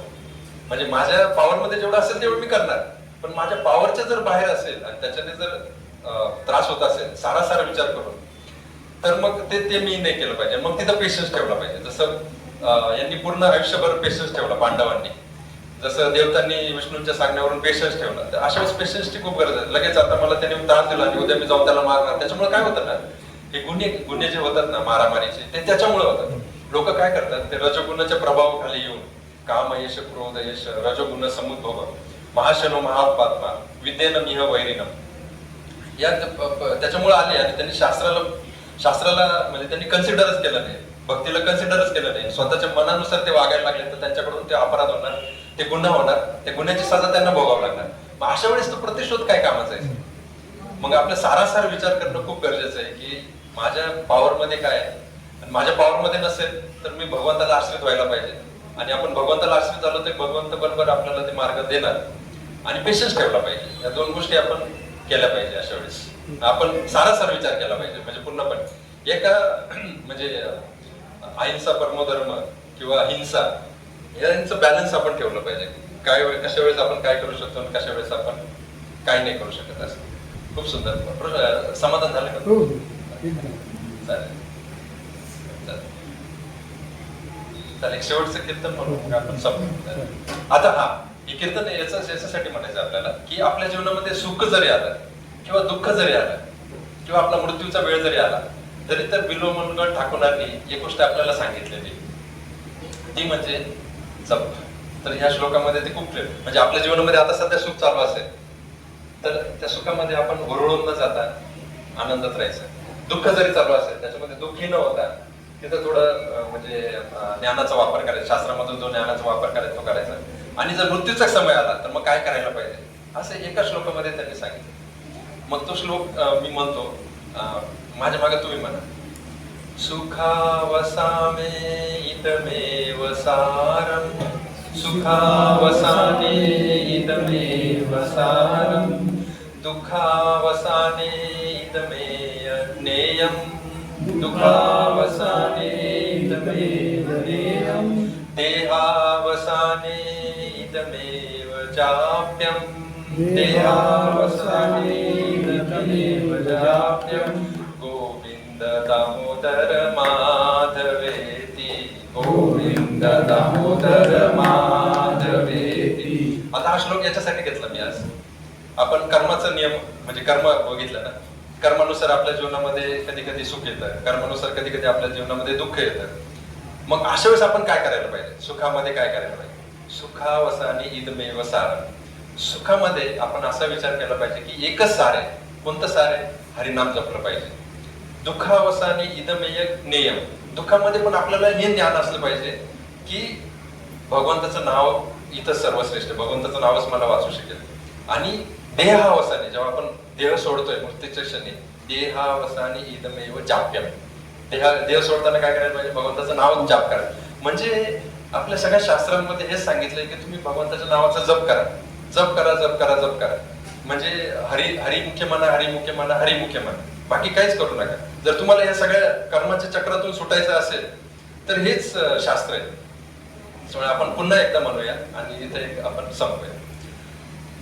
सुखावसाने इदमेव सारम सुखावसाने इदमेव सारम दुःखावसाने इदमेव ज्ञेयम दुःखावसाने इदमेव ज्ञेयम दुःखावसाने इदमेव ज्ञेयम दुःखावसाने इदमेव ज्ञेयम देहावसाने इदमेव जाप्यम देहावसाने इदमेव जाप्यम गोविंद दामोदर माधवेति गोविंद दामोदर माधवेति गोविंद दामोदर माधवेति गोविंद गोविंद दामोदर माधवेती गोविंद दामोदर माधवेती गोविंद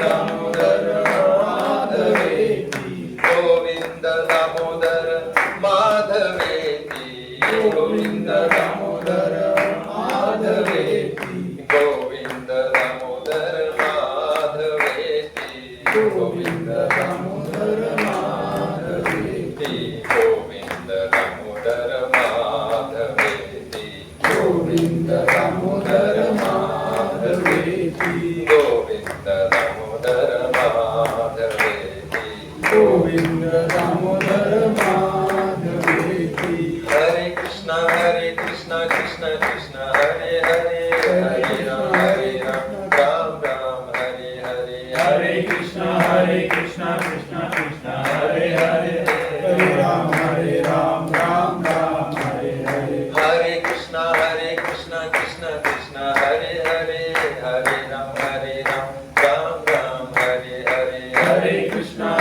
कृष्ण कृष्ण हरे हरे हरे राम राम राम हरे हरे कृष्णा कृष्ण कृष्ण हरे हरे हरे राम राम राम हरे हरे हरे कृष्णा कृष्ण कृष्ण हरे हरे हरे राम राम राम हरे हरे जय राधा गोविंद श्री राधे जय राधा गोविंद गोविंद जय राधे जय जय प्रभुपाद जय श्रील प्रभुपाद जय जय प्रभुपाद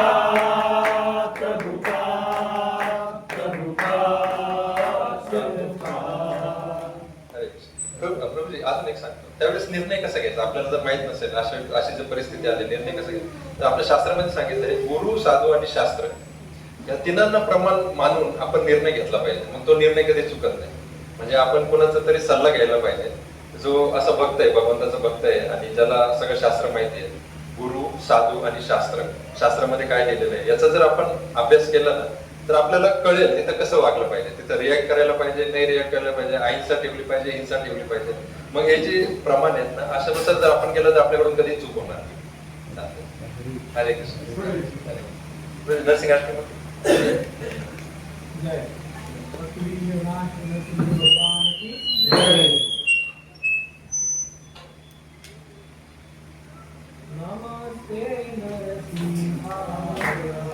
नमस्ते नरसिंहाय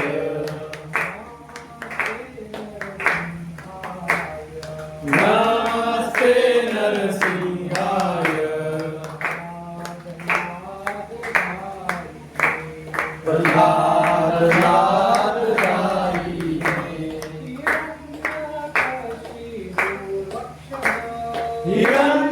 हिरण्यकशिपु वक्षः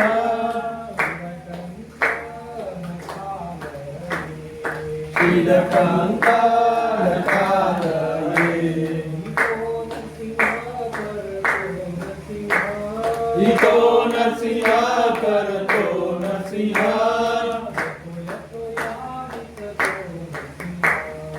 यतो यतो यामि ततो नरसिंह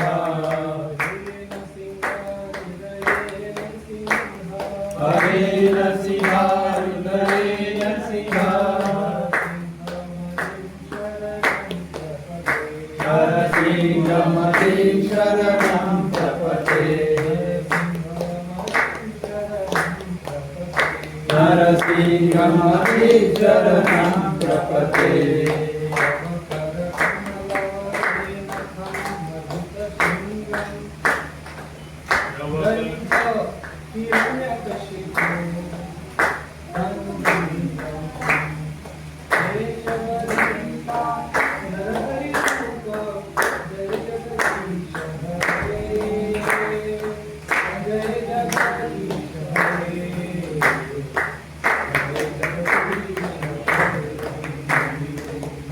कर कमलपते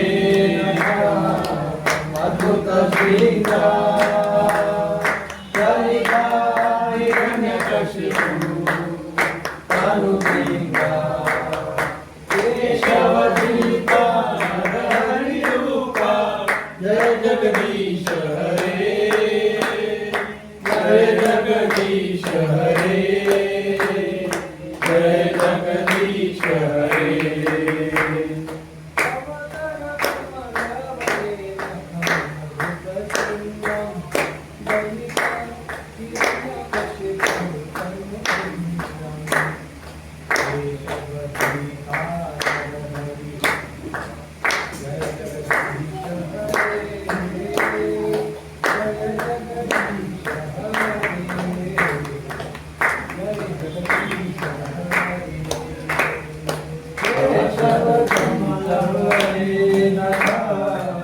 अद्भुत श्रींगार ललिता हिरण्यकशिपू अनुप्रिया केशवदीपा नरहरिरूपा जय जगदीश हरे जय जगदीश हरे जय जगदीश हरे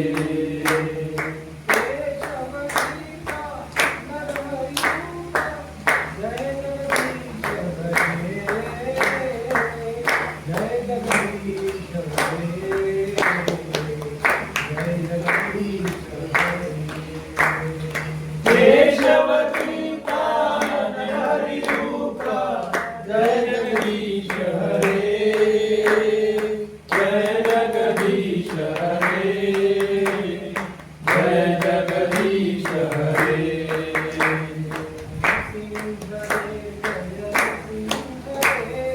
नरसिंहदेव जय नरसिंहदेव प्रहलाद महाराज जय भक्त प्रहलाद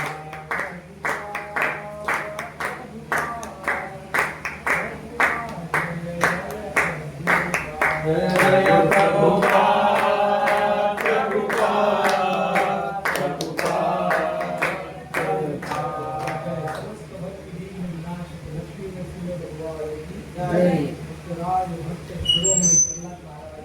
जय हरि बोल सन्मान गोंधळे प्रभू तीन सूचना छान लेक्चर दिलं त्याबद्दल 3 वेळा हरिनाम म्हणून आपण हरि बोल हरि बोल हरि बोल हरे कृष्ण प्रभूजी एक सूचना 3 सूचना होत्या अशा एक माताजी संस्कृत टीचर आणि ते काय बोलते विदेशात राहतात का काय पण त्यांनी एक उपक्रम सुरू केला आहे की म्हणजे संस्कृतचं जे ज्ञान आहे ते सगळं सर्वसामान्यांना व्हावं निःशुल्क याच्यासाठी ते दर आठवड्याला शनिवारी सकाळी एक हे घेणार आहे क्लास घेणार आहे शनिवारी सकाळी संध्याकाळी बहुतेक रेकॉर्डिंग पण अवेलेबल असेल पण आठवड्यातून एकदा संस्कृत प्रॉपर म्हणजे जे बेसिक संस्कृत आहे ना ते शिकवण्यासाठी कारण आपले जे शास्त्र आहे ते सगळे संस्कृतमध्ये आहे ना म्हणजे आपल्याला भगवद्गीता भागवत मी समजण्यासाठी सोपं जाईल त्याच्यामुळे जर कोणाला रजिस्टर करायचं असेल निःशुल्क आहे तर मी एक लिंक पाठवतो ग्रुपवर माताजींनी केलं प्रभूजींनी पण केलं पण एक ग्रुपवर लिंक पाठवतो जर करायचं असेल तर करू शकता तुम्ही असं कंपल्सरी नाही पण जर संस्कृत कोणाला शिकायचं असेल तर त्यासाठी दुसरं म्हणजे आपण आता काय केलं मागच्या आठवड्यापासून एक उपक्रम सुरू केला आहे की जेवढे जेवढे जप केले तेवढे आपण ग्रुपवर टाकतोय की काय मग ते तुम्ही टाकत जा करत असेल कारण त्याशिवाय दुसरी गतीच नाही आपल्याला त्याच्यामुळे जेवढं जमेल तेवढं टाकत जा तिसरी एक सूचना अशी आहे की 16 जुलै ही डेट सगळ्यांनी लिहून ठेवा 16 जुलैला आपण लोणीमध्ये रथयात्रा करणार आहे आता 16 जुलै म्हणजे शनिवार रविवार नाही 16 जुलै म्हणजे जेव्हा जगन्नाथपुरीमध्ये रथयात्रा होईल तेव्हा लोणीमध्ये रथयात्रा होईल म्हणजे पुढचा महिना अजून एक 40 दिवस आहे त्याला पण ती रथयात्रा गुरुवारी येते तर त्याच्यामुळे कोणाला सुट्टी टाकायला जमलं त्यावेळेस तर सुट्टी वगैरे टाकण्यासाठी मग आधीच तुम्हाला इन्फॉर्मेशन देतो की गुरुवारी जर सुट्टी टाकायची वेळ आली तर मग म्हणजे टाकू शकता तुम्ही 16 जुलै पण 16 जुलैला कसं आहे तुमचा दिवस खाली ठेवा कारण 3 वाजल्यापासून लोमेश्वर मंदिरपासून रथयात्रा सुरू होते मग ती DMT ला जाते DMT वरून परत संध्याकाळी प्रसाद वगैरे असतो तिथे लोमेश्वरमध्ये तर मग तेव्हा म्हणजे सेवेची पण आपल्याला खूप गरज असते कारण खूप मोठा इव्हेंट असतो त्यामुळे सेवा जी असते ते जवळजवळ जेव्हा तेव्हा आपण सांगू पण तुम्हाला सुट्टी घेण्यासाठी जर प्रायर नियोजन करायचं असेल म्हणून आधीच डेट सांगू दिली 16 जुलै असं. हरे कृष्ण. एवढं देऊ चालेल. हरे कृष्ण.